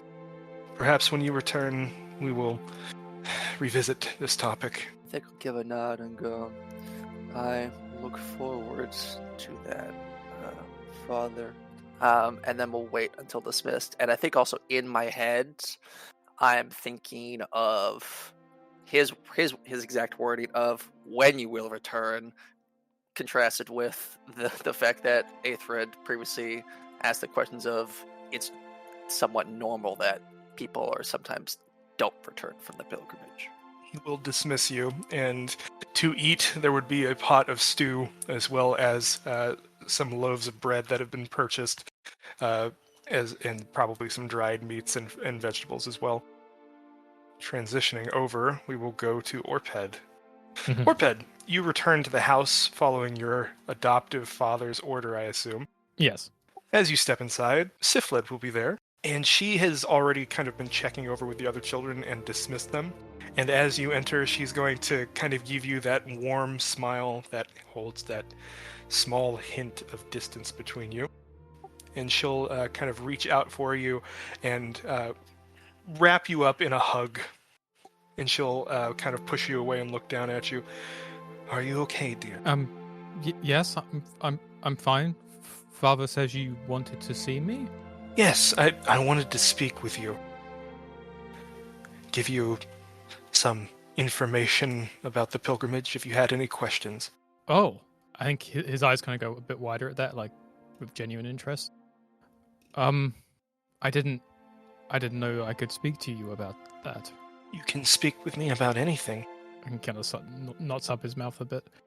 Well, Father Tabor sort of already told us what we're supposed to do. Tybalt never went on the pilgrimage. I have. But he said people don't remember when they come back. Some don't. Most, the memory is clouded or fading. But there are fragments, pieces of the experience that we hold on to. Enough to piece together some things. Like what? Well, mine was quite boring as far as things go. We went in, we all came back. It was harrowing at times, a rather cold year, But for us, it was mostly following the paths, staying together, watching each other's backs. That doesn't sound so bad. It wasn't, at least not in the recalling. There are songs in the woods. You must be wary not to listen to them. Do not stray from the path. He shakes his head. I won't. Have you heard the singing before? Would he have? I'll allow you to decide. If he had sort of stood at the edge of the village looking towards the forest, would he have heard it? On a night or when it was particularly quiet, he might have. Okay. It's not uncommon. I have, yes. A few times. A woman's voice or a man's? A woman's? Did you understand her? She seems to raise her brow at that. Not really. Then you have experienced what most children in the village have. And I believe that your travel, your pilgrimage, should be normal, like mine. Well, I hope so. You understand that as a child of the Thane, though not of blood, there are expectations of you, don't you? Of course. The others will look to you for guidance, and since your sister will not be allowed to go, you will be our representative among them. Leithwin's not going to like that. It's not about what she likes. It's her father's command. He'll nod slowly. I don't think he'd actually considered that before. He just assumed that she would be coming. I understand. I understand how important the pilgrimage is to the village. I know what to do. I even tried memorizing some of the lines. Not very successfully, but I was trying. Okay. There's still time. You have to walk as well. It's a long journey. Do you remember how long? She's going to kind of, her nose is going to scrunch up at that. No, but it was long. He just nods and takes that in. Do you have any other questions for me? I don't know. Not right now. Come and find me if you do. Your father will speak to you as well before you leave. Okay. And she'll smile and kind of wave him on. And then she'll kind of move to the doorway to watch out where Leofwin and Godwin are speaking in the garden. But we'll come back to that in a bit. Wolfwin, do you Yes. stop anywhere else on the way home? Normally, she would take her time going back home because home isn't necessarily a place she wants to be. But I think in this particular instance, no, she doesn't stop anywhere. Returning home, you will find that the rest of your family is gathering around the cookpot. You are actually farther out of the village, off the map, essentially, in one of the farming houses. It is a larger one, since you have multiple brothers who could help expand the space. And as you enter, eyes will turn towards you, but the greetings will just be kind of nods of the head as they return to their conversation, not seeming to pay you any mind at all. She's used to that. She's just going to... She'll look between her mother and father in acknowledgement. She won't look at her brothers. But she'll take her spot around the pot. Nobody will assist you. You can gather your own food when you're ready. But as they are already eating and did not wait for you, there would be kind of a moment where you are expected, and you would know that you're expected to say a prayer before eating. Yeah, she would have probably been like mid getting what's left into her dish before she realizes that. And then I guess taking her thing out real quick, she'll say her prayer. And she keeps it to herself. It is a very simple thing. Her conversations with God are short and simple. As you retrieve the food, you would hear the conversation kind of wax and wane about the previous topic before your eldest brother, which would be Eska. Eska would look towards you and say, I heard you got into a little bit of trouble palling around with Leifwin. Didn't get in trouble.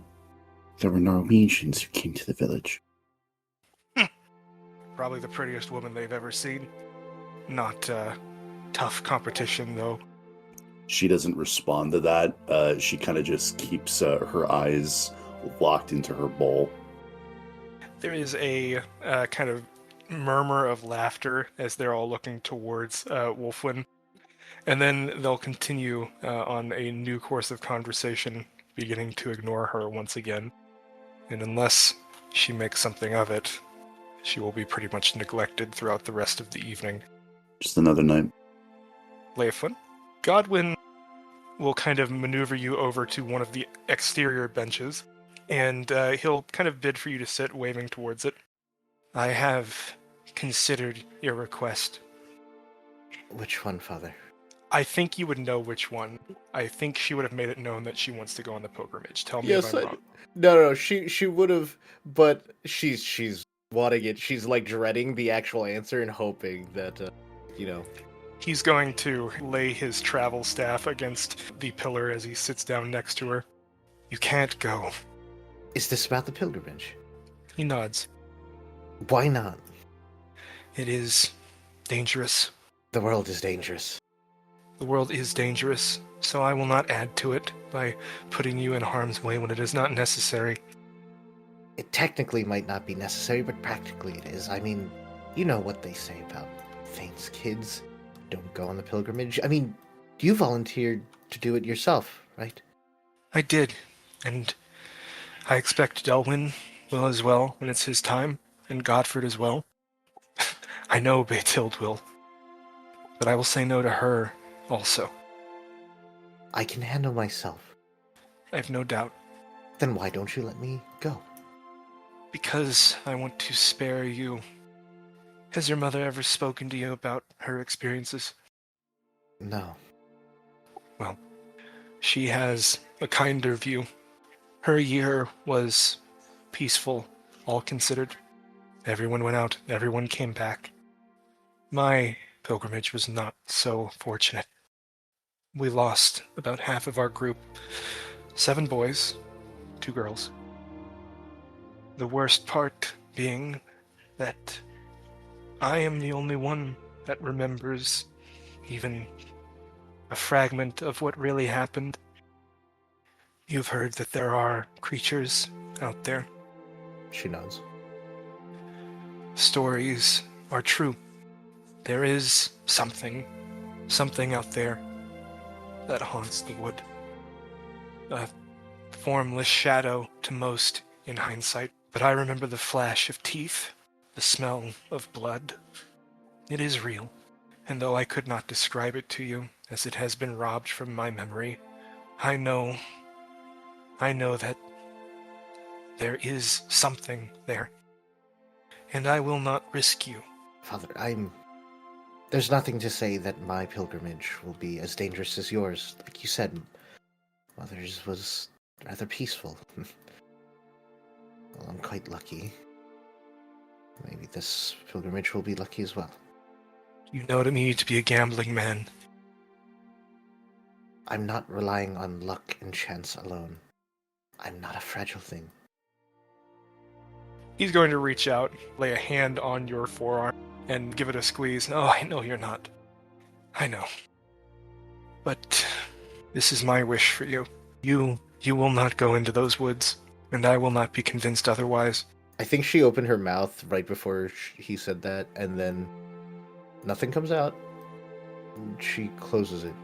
And then another plea, just a desperate, please, you already have Edith, in case that I, somehow perish. No. Stop. There is no replacement for you.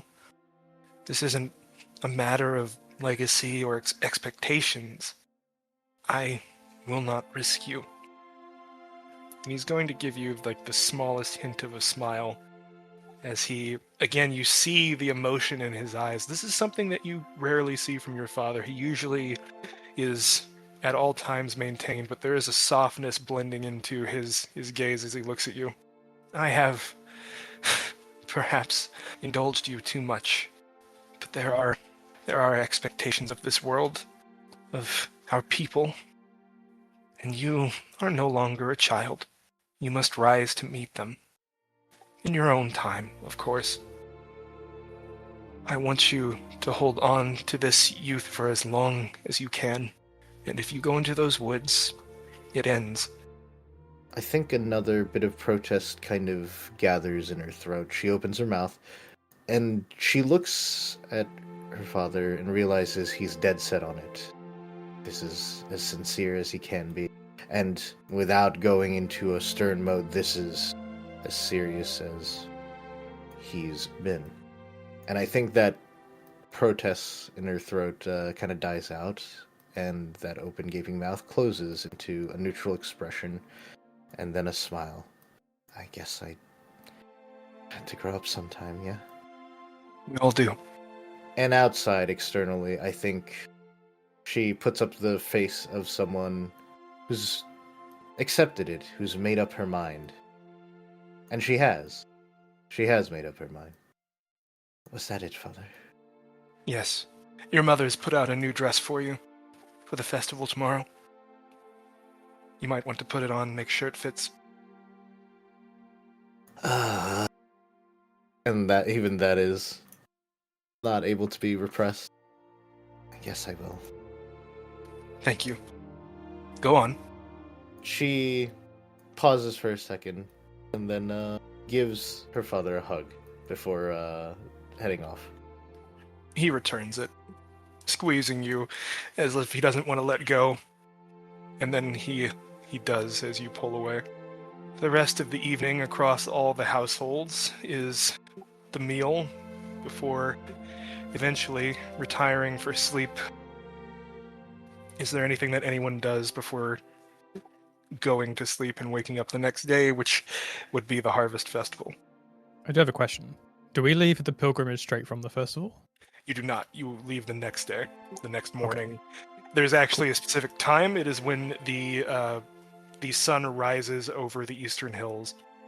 Okay. I think that Humbert will spend up, depending on how much division of the house. If I have like my own room, when I could do this like quietly, I just spend a little extra time in the evening before I go to bed, just sharpening my spear just a little bit more, and just doing that mechanical motion while just kind of thinking on everything that's happened to this previous day, but having something that's comforting and very regular to do to kind of take my mind off it, while also my mind is slightly racing about everything that's gone on. If nothing else, the night will go on. Everybody will retire for their nappy naps. And then the next day will come, as it always does. Actually, one more question. How was Aethred during dinner? Aethred is keeping to himself somewhat. It is just like a new social situation for him. So if he's asked a question, he will answer it, and he'll probably elaborate on anything. But in general, he'll remain mostly quiet. He doesn't want to interfere with this family flow that's going on.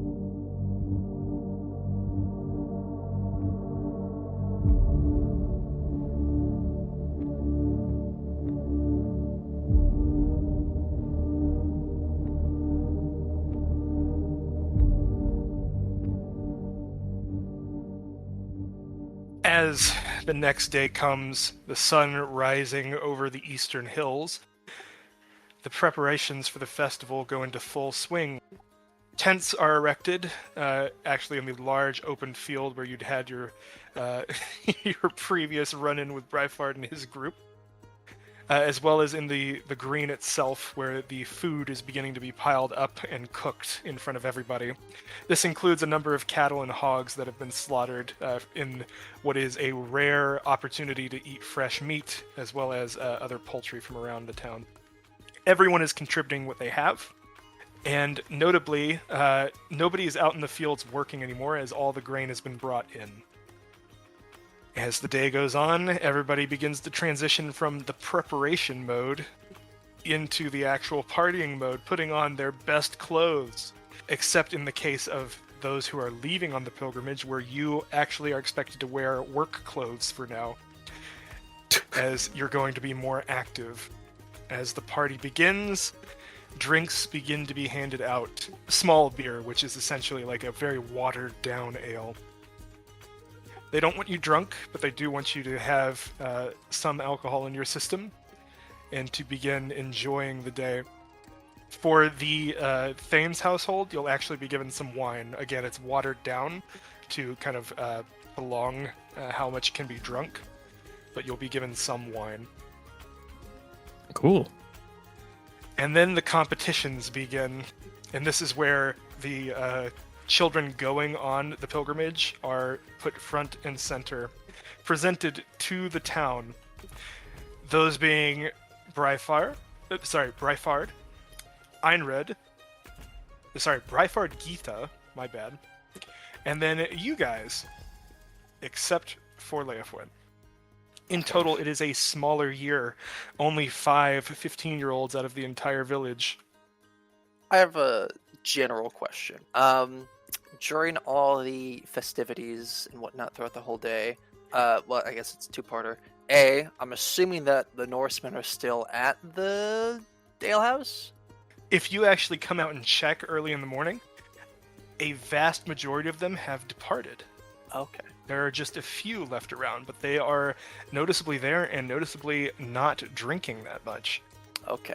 Yeah, my second question was if they were all still there, if they were interacting, or their vibes of viewing the preparations for the party and all that jazz. Give me a detect check. Okie dokie. That's still a 12 for me. No, 1 under. Oh no, I lied. It's 14. I thought it was an 11. I got it. As you are kind of keeping an eye on them, as your instincts as the son of a Reeve kind of point you towards, you are going to note that they are not drinking that much, and then as people begin to move into the festival stance, they will actually join the party and kind of keep to the wings, the edges, keeping an eye out on everybody. They're keeping tabs. Keeping tabs. Sounds good. Okay, noted. Aethrid is not expected to partake in the competitions, but he is allowed to, technically. There are multiple competitions to take part in, and I'll allow you all to do so. If you wish, you can choose not to. The first of these would be an archery competition. Yes. Yes. No. Yeah. Leofwin, you are not allowed to participate. Fuck you. She's if no one's looking, she's going to do it anyway. She's gonna be like, if like whoever's running it, if it's one of the adults, she's like, I don't care if I win anything. I just want to, demonstrate. The person in charge of the archery competition is Osric. Oh! And he is going to look down at you. You're still wearing your dress like Merida.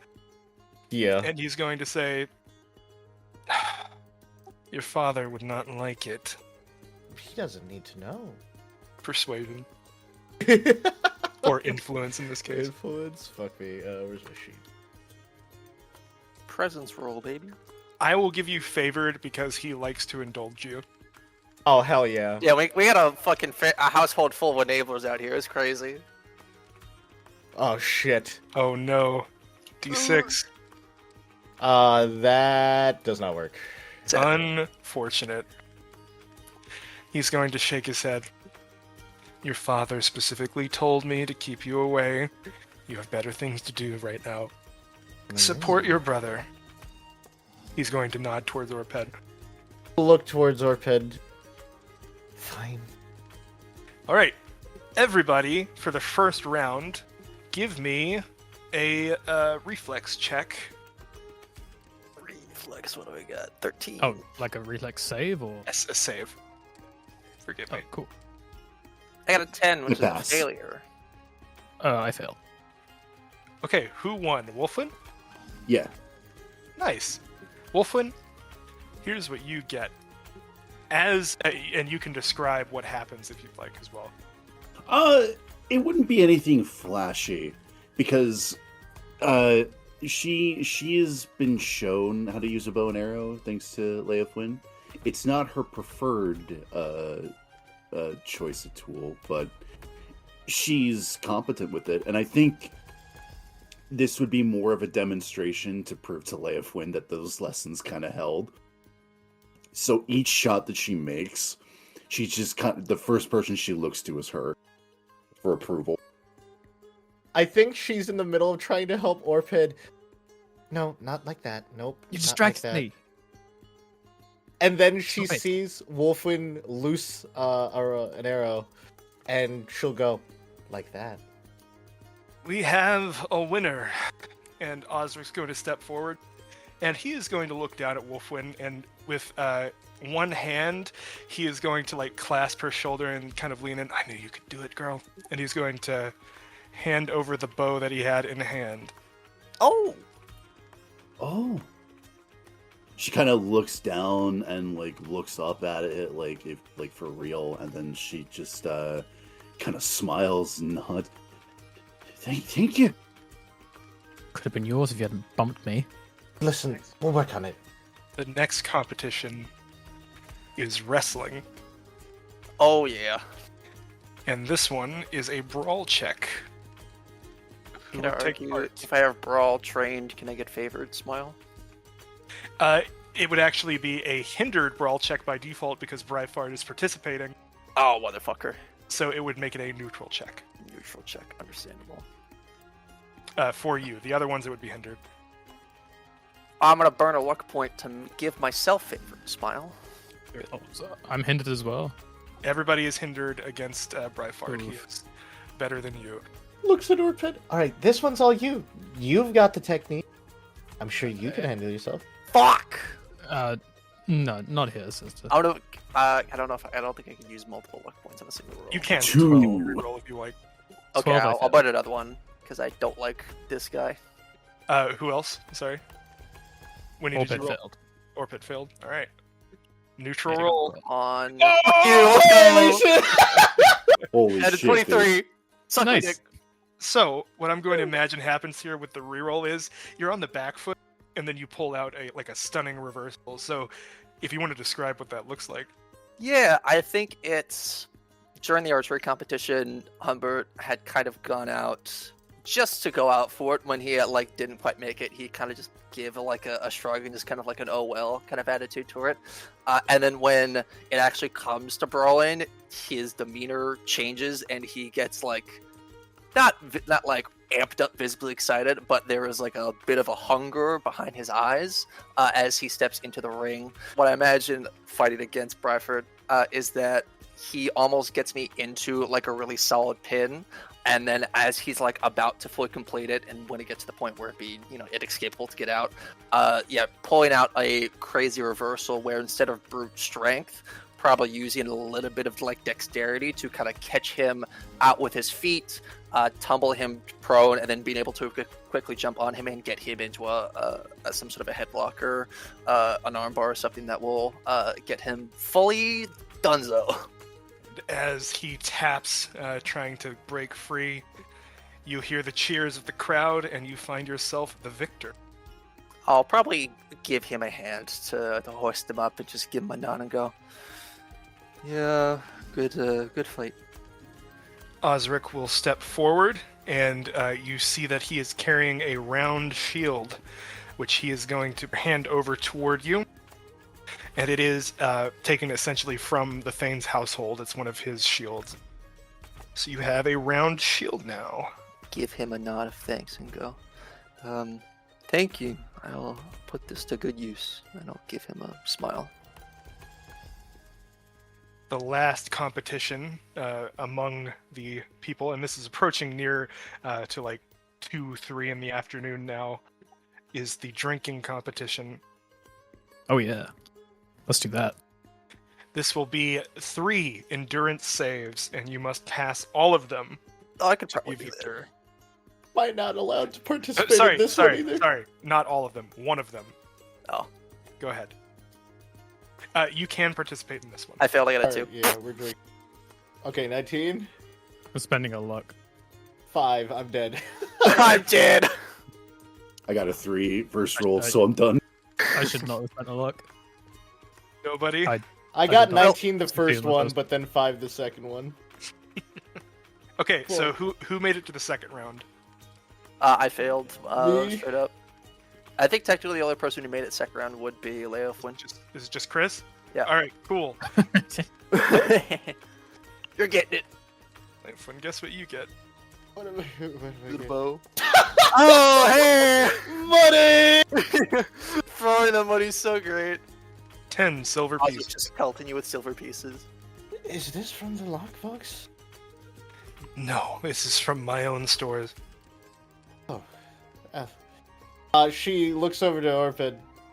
Here. Thank you. Actually, for also the other thing. He seems a bit out of it. He drank too much in the morning. How was I the one who won that? The hell's gross. Never liked it anyway. I'll also spit on the ground. There is one final event to be done before the night can continue. That being the catching of the beast. Yay. Sacrificial offering. Oh boy. You are all moved to the edge of town, where there is a pen that has been erected, and inside are a number of beasts. There are 10 of them. You must capture them all. The last one to be captured will be the sacrificial beast. Here's what I need from you guys. I would like a finesse roll from each of you. Is the whole village participating in this, including the children, or just the people on the... Just the people on the pilgrimage. I fail. I also fail. Got a 9. It's okay if you failed. Who got the highest roll? I got a 3. I got a I 7. got a 9. I think got a 9. it's, Nine. Oh, if, unless Leofin... Did I was- Leofin climb in No. into the pig pen? Too obvious. That one's too Right. obvious. Winnie, Fine. with a I 9, got it. as the Yeah. highest, you are the one that catches the last pig. This pig, as you note, was more intelligent than the others.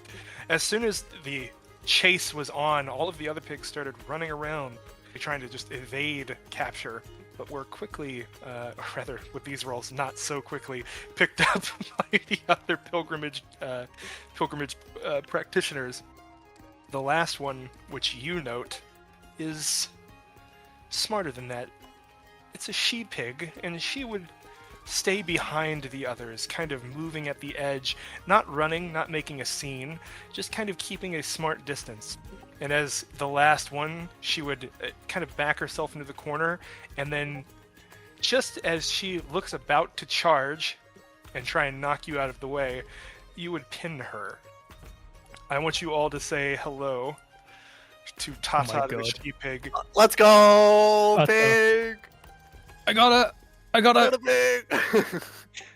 She's fucking huge. The cheers begin as Tata is wrangled. The collar is put around her neck as well as the rope that can be used to lead her. I take command of the leash. The pig farmer who actually provided her is going to step forward. I knew she'd be the one. Cagey, that animal. Got a strange mind. A worthy sacrifice. Indeed, damn shame. But it is her purpose, is it not? And he's going to pat her and then kind of hand her over to Orped. You're the keeper now, my boy. Keep a good watch on her. I shall. And He's with so out that, of breath. he will say his farewells. Now, to the next part. You guys have to bathe. You guys would know that coming up after this would be the dance. And seeing as you just rolled in the muck with pigs, you're going to need to be bathed. Luckily, the manor house actually has facilities for this, so you are taken there to do so. Does anybody resist taking a bath? Which one of you is a stank motherfucker? Which one of you gave her? I do not resist bath It's time. called Aura, bro. I'm so tempted. But no. What if we were just Yeah, made I'll of get pants bathed, I instead of guess. Fine. What's wrong with a little mud? You guys scrub down, and then you are allowed to return to the to the actual festivities in your new clothes. You're actually given like party clothes, and these are not necessarily tailored, but they are of nicer quality. They are in the Thane's favored colors, which is a dark blue with kind of gold trim. As you are brought back to the dancing field, you are all met with elation and applause. The queue begins to form for dancing. The other children of the village, most of whom are probably like a year or two younger than you at this point, are going to queue up and begin asking you for dances. Or pet. Yes. You receive the most. The most queue up course. in front of you. I think he sees that and is privately just going, oh, please no. But he will do his duty and will enjoy it. Almost to his like own chagrin. Favored performance check. Favored Hey, performance yo. Show the people what you got. check. 6. Ooh. Fail. Ooh, do you want to re-roll? You're setting You know the what? tone for the village. Got Yeah. that one I look think, for you. I think I should. 18. I pass. Nice. There you go. 18. Orped, who is reputed to be a well-known dancer, is going to set the tone as the drums begin and the strings begin playing and everybody kind of devolves into a dance. Does anybody avoid dancing with people? Wolf one, probably. Especially if they're boys. I don't avoid, but I'm probably pretty bad at it. You'd receive a few girls who'd come over. Solid. It's just a friendly dance. Would you still say no to them? No, I would accept. I have a characteristically, not bumbling, but You step not on toes? graceful demeanor with my dexterity of 3. Notably, Aethrid would be over on the side as well, kind of staying away from the dancing portion. Leofwin, would you dance? Yeah, she would. She doesn't like the fact that she's in a dress, though, and she like the whole time, like throughout the festival, she's been bitching about it to her friends, like off to the side. Even as early as the archery event, like this shit. Edith would also be dancing along with the other children, Godfred and Delwyn. Orped would dance with Vithil, by the way. She would enjoy that. I imagine you'd like pick her up and throw her like Yeah. in the air and stuff. Yeah. Everybody is twirling, spinning, and this continues for a while until, at long last, the food has finally been prepared. The Thane would step forward, taking control of the situation and announcing to everybody that tables have been prepared on the village green and that they are free to depart and begin eating. Doing so, the crowd would slowly start to fade. Would anybody try and linger at the dance? No, I'd probably wait for my friends. But Yeah, we're- Yeah. if they're not lingering, then I'm not lingering. Am I still being accosted? You wouldn't have been able to dance with everybody, so there are a few who would be like, "Aw," as in they didn't get their chance. you gonna indulge them? You gotta leave all these ladies waiting, Orped? That's crazy. Not just ladies. Oh, Shout out. I'm staying though. I think I kind of have to. You can't. There's no possible way you could dance with all of them before. There's simply too many people There that are want to too dance many. with you. The whole village wants to dance with you, bro.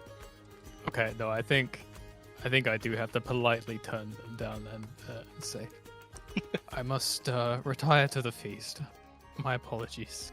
What a heartbreaker. Another time, perhaps. You know, all of the ones that got to dance with you are going to be talking about it for the next few days. Oh, it's a good thing I won't be here. Let's see, there's the right mindset. The night is beginning to turn into a bit of a blur. The day has passed by quickly. From the preparations into the competitions into the dance, like it is a whirlwind of activity all surrounding you. And at the dinner, at the feast, as food is brought out, you receive the best portions of it, that being those of you who will be going on the journey. The Thane's household, of course, gets a pick of the litter as well. But Wolfwin and Humbert, this would probably be the finest of the finest meals that you have ever had in your life. For once, you are being put on a pedestal and allowed to indulge. Feels pretty good. I'm giving treats to the pig. Well, but is actually trying to take good care of the pig. The pig was bathed as Of well, by the Tata. way. Cool. Hell yeah. No, of course. Yeah, Clean ass pig. he keeps like going to it to attend to it, almost like religiously. The pig is very important to him. That would be evident to everyone. It is also the tradition during the feast for family members and friends to have kind of a last conversation and to share things, and as well as give gifts if there are any to be given. Humbert, your father has always it's been a distant-ish relationship, loving though it is, and he has kept some distance, but he doesn't have much to give. Would you try and speak to him about anything?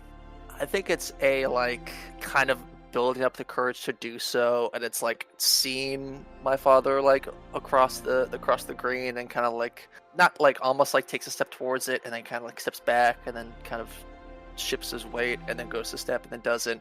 I think I'll finally go over. I think just to talk of kind of banal matters for the most part, and then I don't know. It's kind of not really addressing it.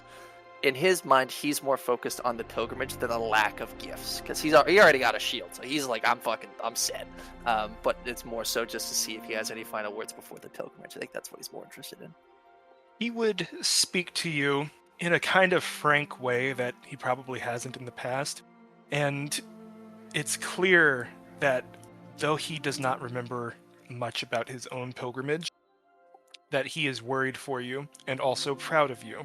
And he's going to kind of tap his knuckles against the shield and say, "That'll serve you well."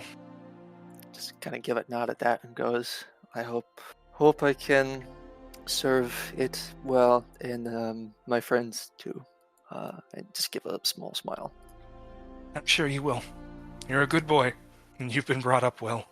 Just kind of give a nod at that and don't say anything. There is a tugging on the back of your pants, like somebody reaching up and grabbing and pulling on you. Turn around. And before you really know what's happening, a small girl is pushing a teddy bear into your hands. I look at it, and this is Bethild, right? It is in your hands. The moment it's in your hands, she's going to start laughing, turn away, and start running off towards her father. Does her father see this interaction?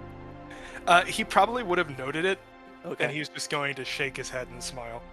I look at the teddy bear and then go to step to be no, this is yours, and then see that he recognizes it, and then I just kind of will give a very abashed nod of my head and kind of hold it tight, and then I think before anyone sees it in my hands for too long, kind of give it a couple rubs across the head, and then kind of tuck it inside pocket or kind of at my hip, but maybe underneath the new clothes, just to carry it with me, but not advertising that I'm carrying it.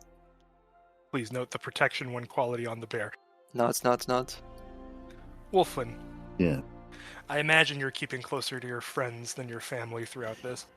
Yeah, she doesn't expect anything from them here. In fact, the only thing on her mind is what's it going to be like? How's it going to be like? She's kind of fiddling with her newly won bow at that, kind of idly. It's going to be a moment where you actually see him approaching, and Osric will move towards your table and sit down across from you. You did well in the competition. Oh, thank you. Leofin should be getting the credit for that, mostly. She's the one who taught me. No doubt. But it's your own ability as well. And seeing as your own family is not as helpful as I had hoped they would be, I'm glad I made preparations. And he's going to reach down and pick up a small parcel that's been wrapped in cloth, and he's going to push it over towards you. She watches his arm like go down, and like as soon as he pulls out the parcel, places it down and like pushes it towards her, there's a blink, and it's this never happens. Winning the bow was something that never happens. This is also something that never happens. And she kind of looks up to him for a moment as if to like silently get permission to take what she is being given before she kind of just kind of takes it before that's even given and pulls it towards her, and kind of she starts kind of opening it carefully at first, but then it starts oh, It is a padded jacket, notably of kind of a lighter armor. And as you're looking at it, you see it is a bit worn in places. However, he seems to have stitched it together as best as he could. It's the only thing I had that would fit you, but I hope it serves you well. It should keep you warm, at least. thank you, Osric. It's very kind of you. Come back. That's all that matters. She hesitates to answer to that. She says, okay. But there's a hesitation behind that that would maybe speak to another kind of desire. But she nods and kind of looks back at the jacket and starts kind of like, feeling it and kind of giving it a once-over. He would smile at her, and then rising up, he'd straighten his jacket and begin moving away.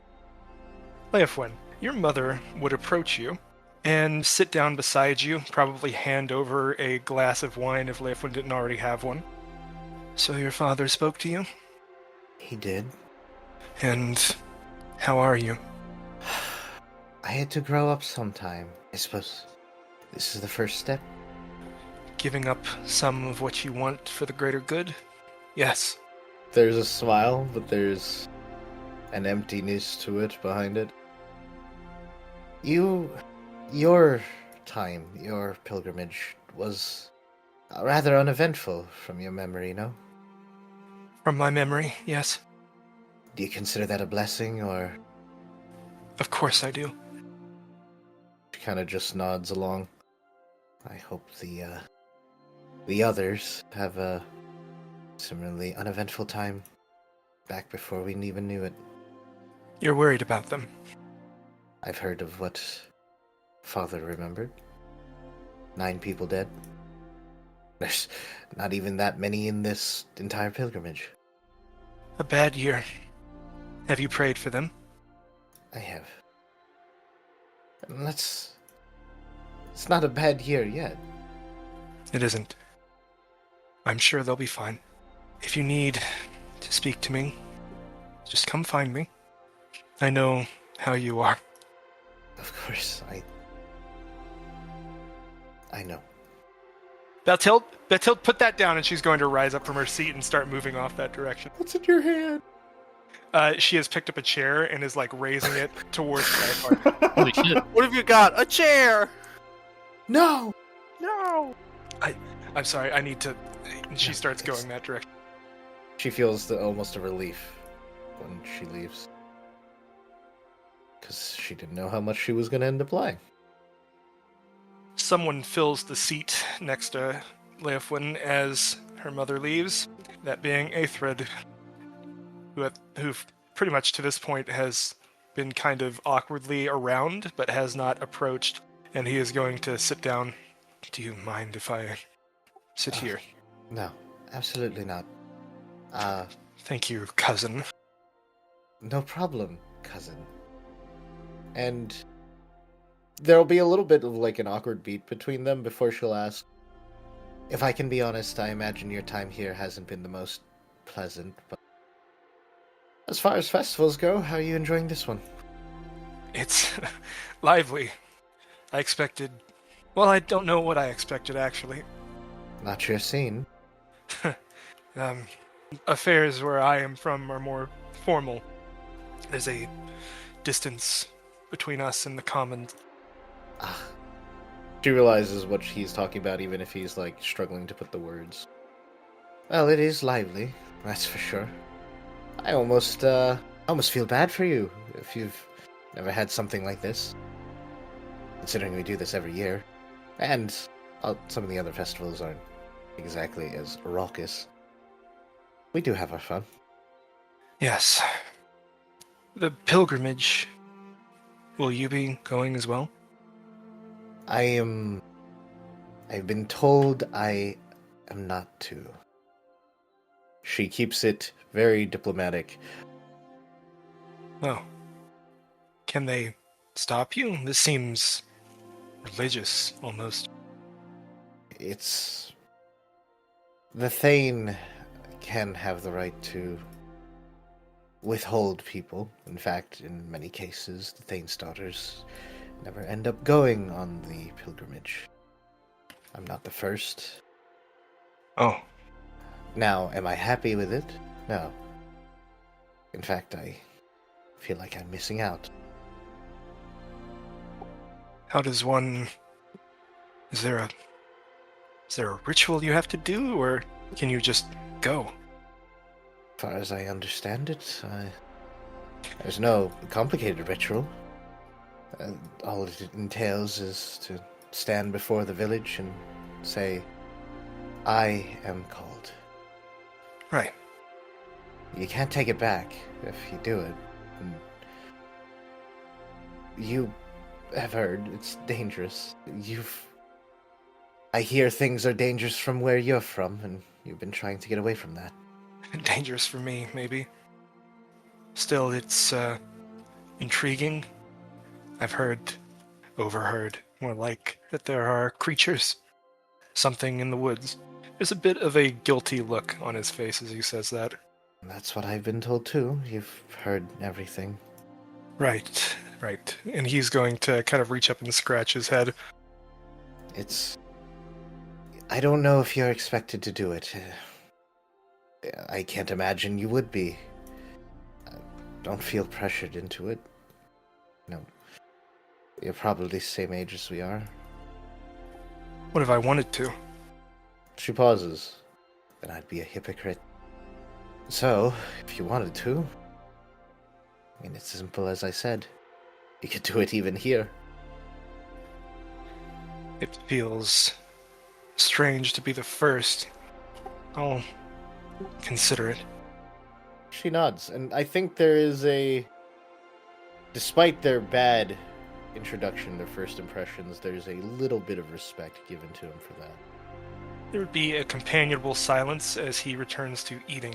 What was life like where you're from? I imagine it was very different if everything is alien here. I come from a city, a large city, in comparison to this. How big? She doesn't really have a sense of scale for that. How many people live in Stanwick? Just under 200? Well, at my home, there are 7,000 people, roughly. Some coming, some going. My father, he commands a small garrison force of 400 men-at-arms. 7,000? How big are your fields? How much land do you own? In which village? It's multiple villages.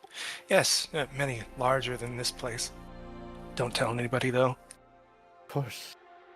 She's trying to wrap her head around that. How do so many people live together close by? Well, my father's men ensure that they do, in peace. There room for even crops?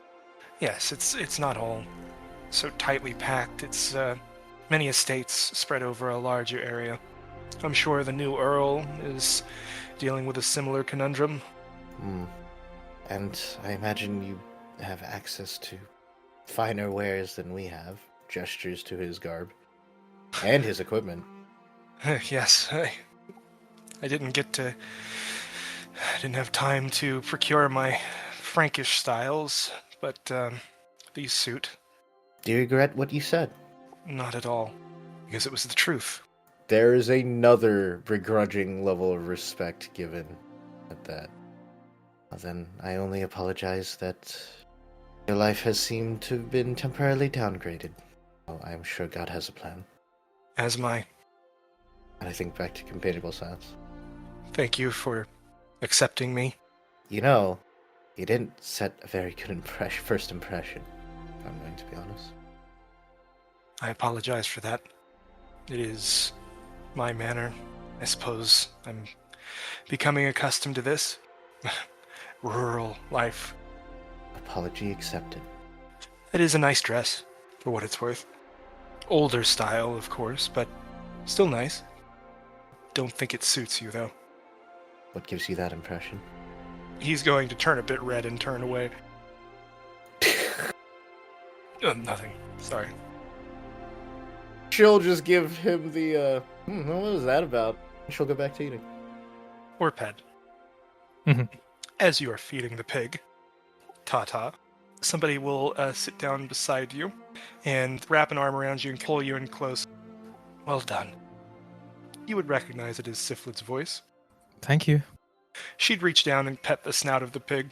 A beautiful beast for what it is. Very. She would turn and hold out her hands. Delwyn would come over, and he would have two things in hand. One being a spear, which he would hand over.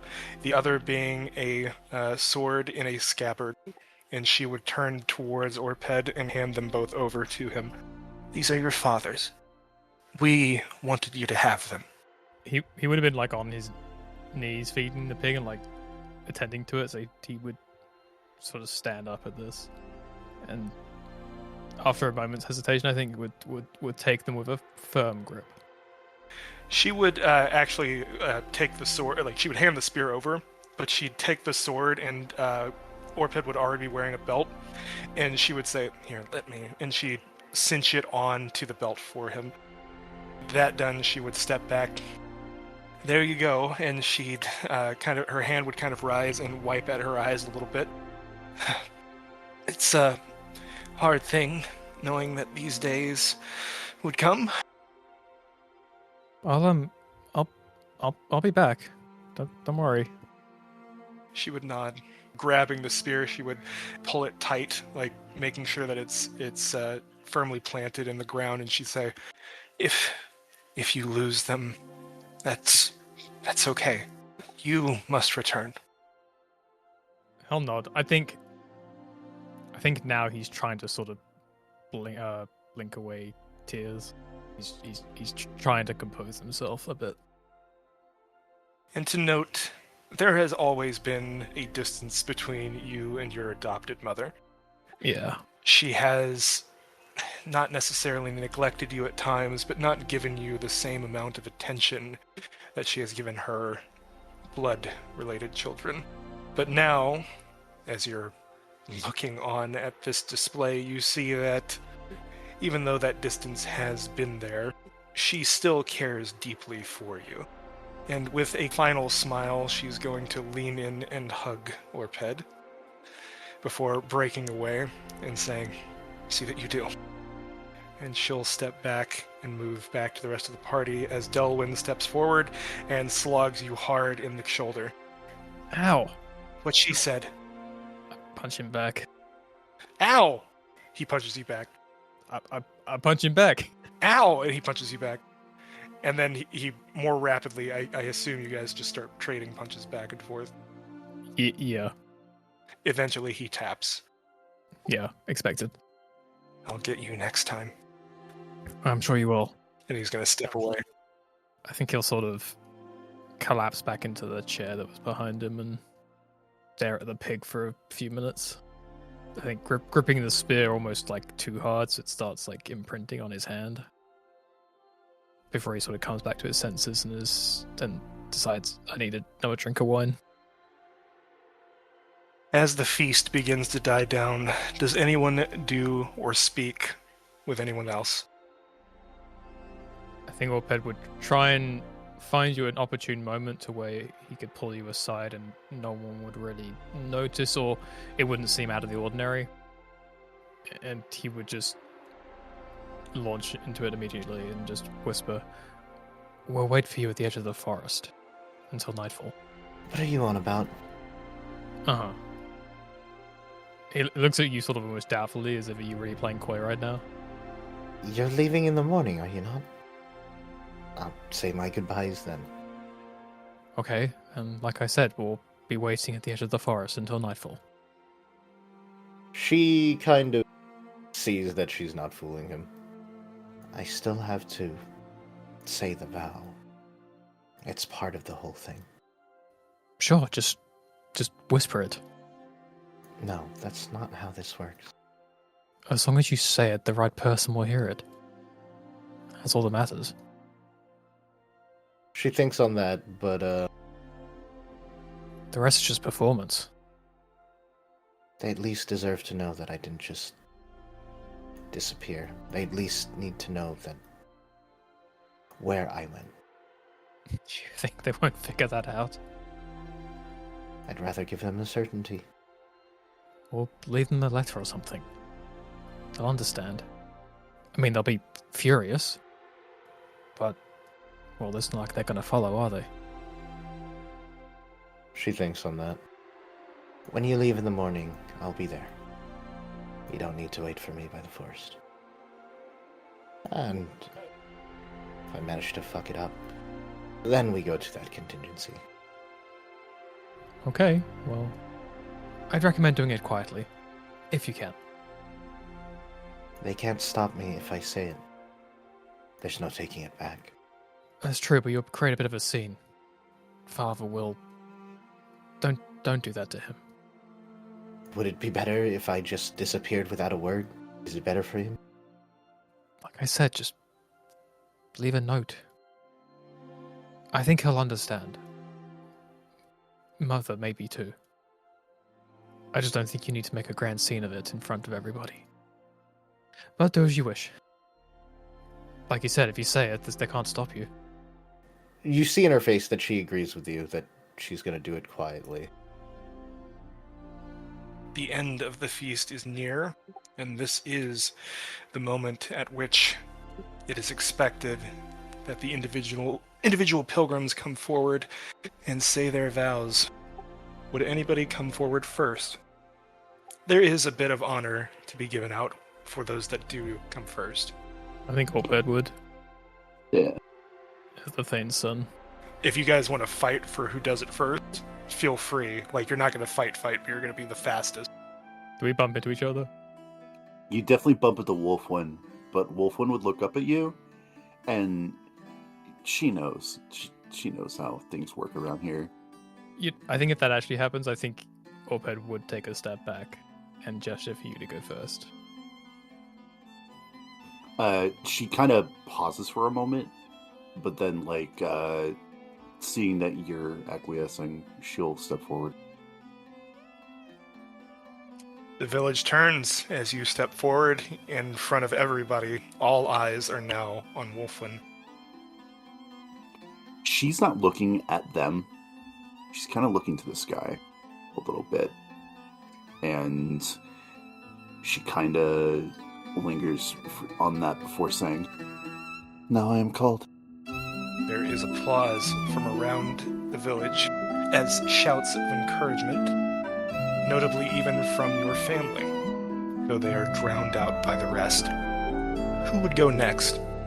Orbed. I mean, you just say the words, right? Yep. He'll just say it loud and clear. I am called.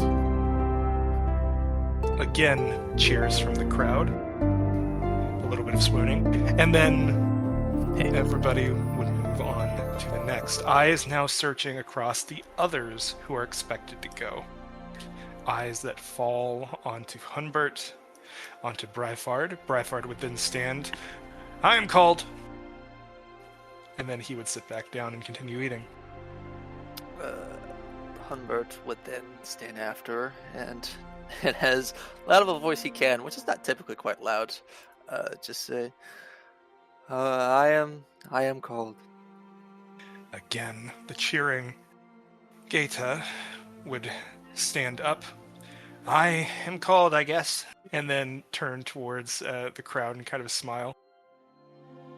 And then eyes would glance towards Leofwin. Leofwin, your father has appeared at your side, and he is standing next to you, somewhat restraining you. Not with a hand on your shoulder or anything like that, but merely his presence. And the expectant eyes continue to stare for 1, 2, 3 seconds.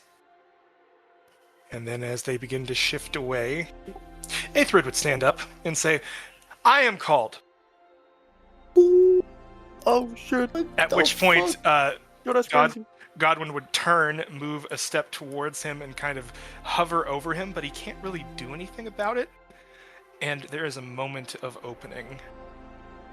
Make your choice. Is it a thing, like, it has to be said out to the...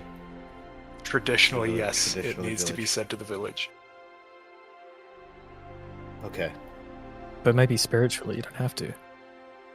No. This traditionally, there's probably a reason for it.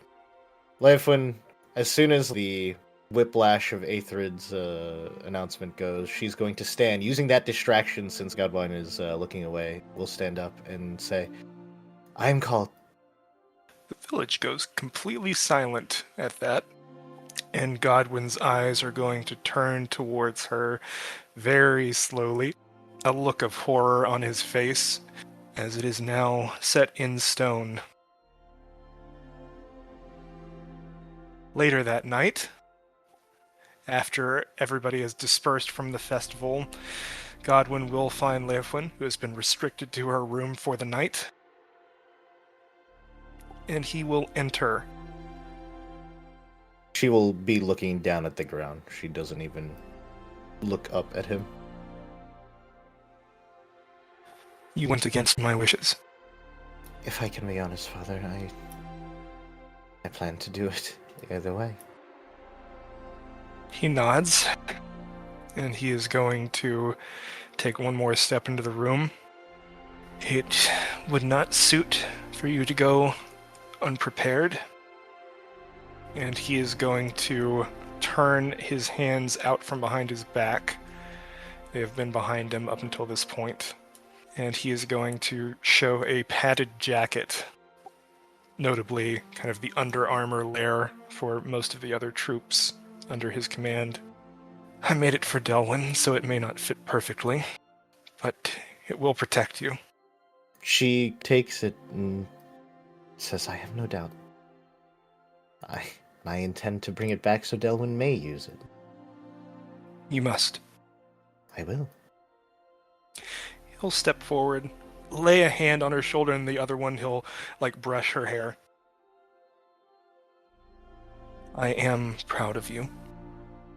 Keep the others safe. Bring them all home.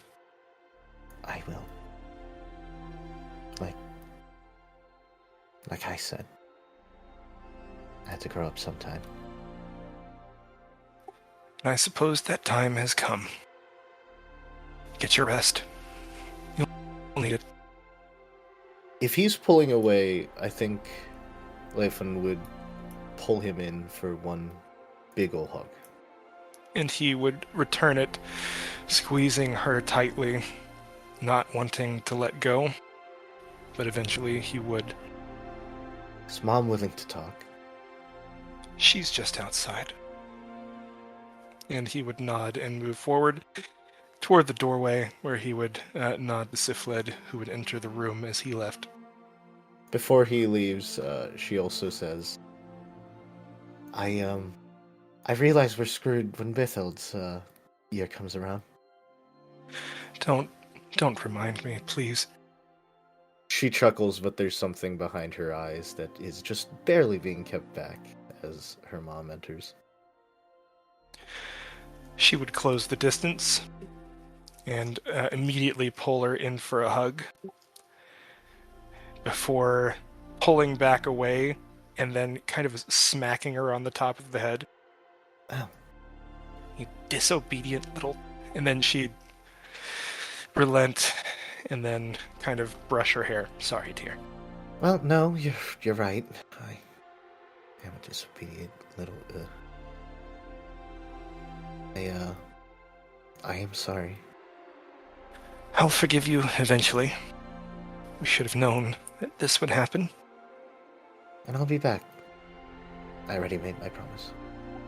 You'd better be. Here, take this. It was my brother's. He no longer has need for it. Keeping daggers around, Mom. It's a memory of him. He didn't return from his own journey. Then I'll be sure to bring this one back. See that you do. And she's going to start wiping tears away as she brings you in for another hug. Her crying is probably going to force Leifun to, or some of her dam to break. And she's going to kind of... She's keeping it mostly together, but some tears leak out as she hugs. The night passes quickly. Probably far too quickly for all of you. Morning arrives. You rise before the actual rising of the sun. Your parents in various states prepare you for the journey, giving you what provisions they can. That done, they soon don your armor, any weapons you may have, and begin heading for the staging point just outside of the Western Wood. Osric would be the one in charge of organizing everybody. You would note that the two others outside of your friend group, Bryfard and Gaetha, they would come with basically what they had on yesterday, which was their kind of work clothes, and then some sharpened farming implements that have been made into a spear. And Aethred would move out alongside one of the others. He, funnily enough, has been given a small mail coat, which is ill-fitting on him even now, but it is protection. As you gather around Osric, your parents would say their last goodbyes, and any brothers and any siblings would as well say their farewells. Orped would hug everyone, Bathild being the last sibling, probably picking her up and spinning around, and then I think he would also hug Seafled last. As the last rite before you guys go, Father Tybalt would come forward and begin speaking in Latin, beginning a prayer of protection for each of you. With that completed, you would be shown to the path, at which point Osric would stop just before the trees, and he would say, "Keep to the path, stay close to each other. We are not permitted to follow, but as long as you stay close, guard each other, you will persevere through this. May the Lord keep and protect you all until we meet again." Give him a nod. Thank you, Father. And at that, I assume that you depart. Into the trees. The last bit for Bethold is, Yeah, I'm a bad role model. Don't follow what I do. she knows it's probably a hopeless endeavor. No, you're not. You're the best big sister I could have asked for. Don't say that too loud. Edith will get jealous. I don't like Edith. She's mean. Edith is very nice. No, she's not. She's practically an angel. I'm surprised you say that. To you. Don't misbehave too much while I'm away. I'll be back. Okay. And she'll scruff her hair up and then turn to go with the rest of them. As you step into the woods, the other... actually, give me a brief description of what you guys are feeling individually. We can start with Leofwin. Leifun is feeling a sense of crossing the threshold as she's stepping away from the village. It is one of, there's no turning back, but she is dead set in what she wanted to do. She feels even more reassured that this is what she was supposed to do. Humbert would probably be leading the group, unless someone else has really strong feelings to do it. But would be shouldering his equipment.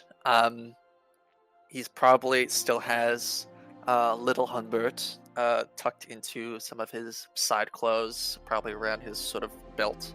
That he just kind of, as they're setting off, kind of just gives, seeing the interaction between Leofun and the youngest sister, probably just gives it a bit of the little Humbert a little reassuring pat.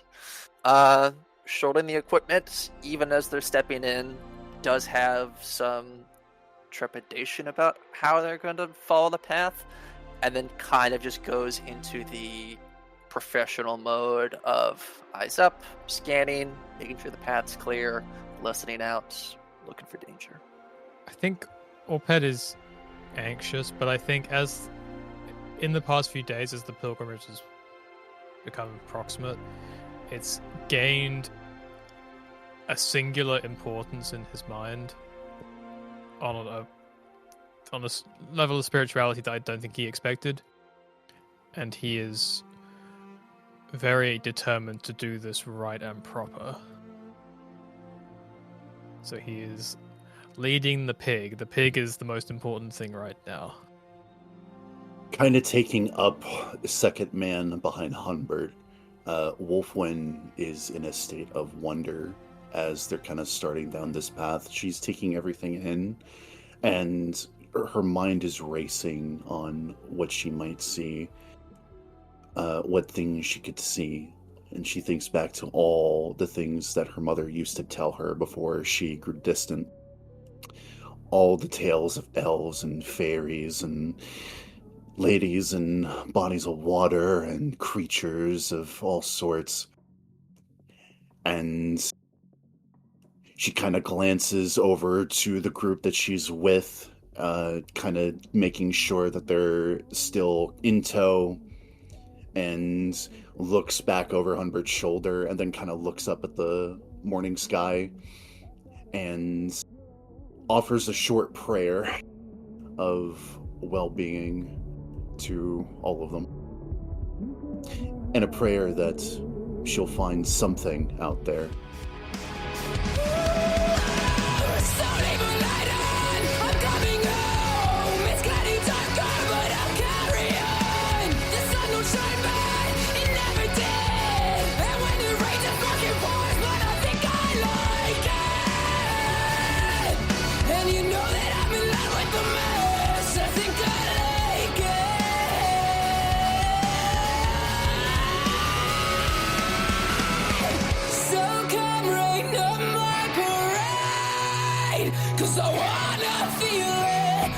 Shove me over the edge, 'cause my head is in overdrive. I'm sorry, but it's too late, and it's not worth saving.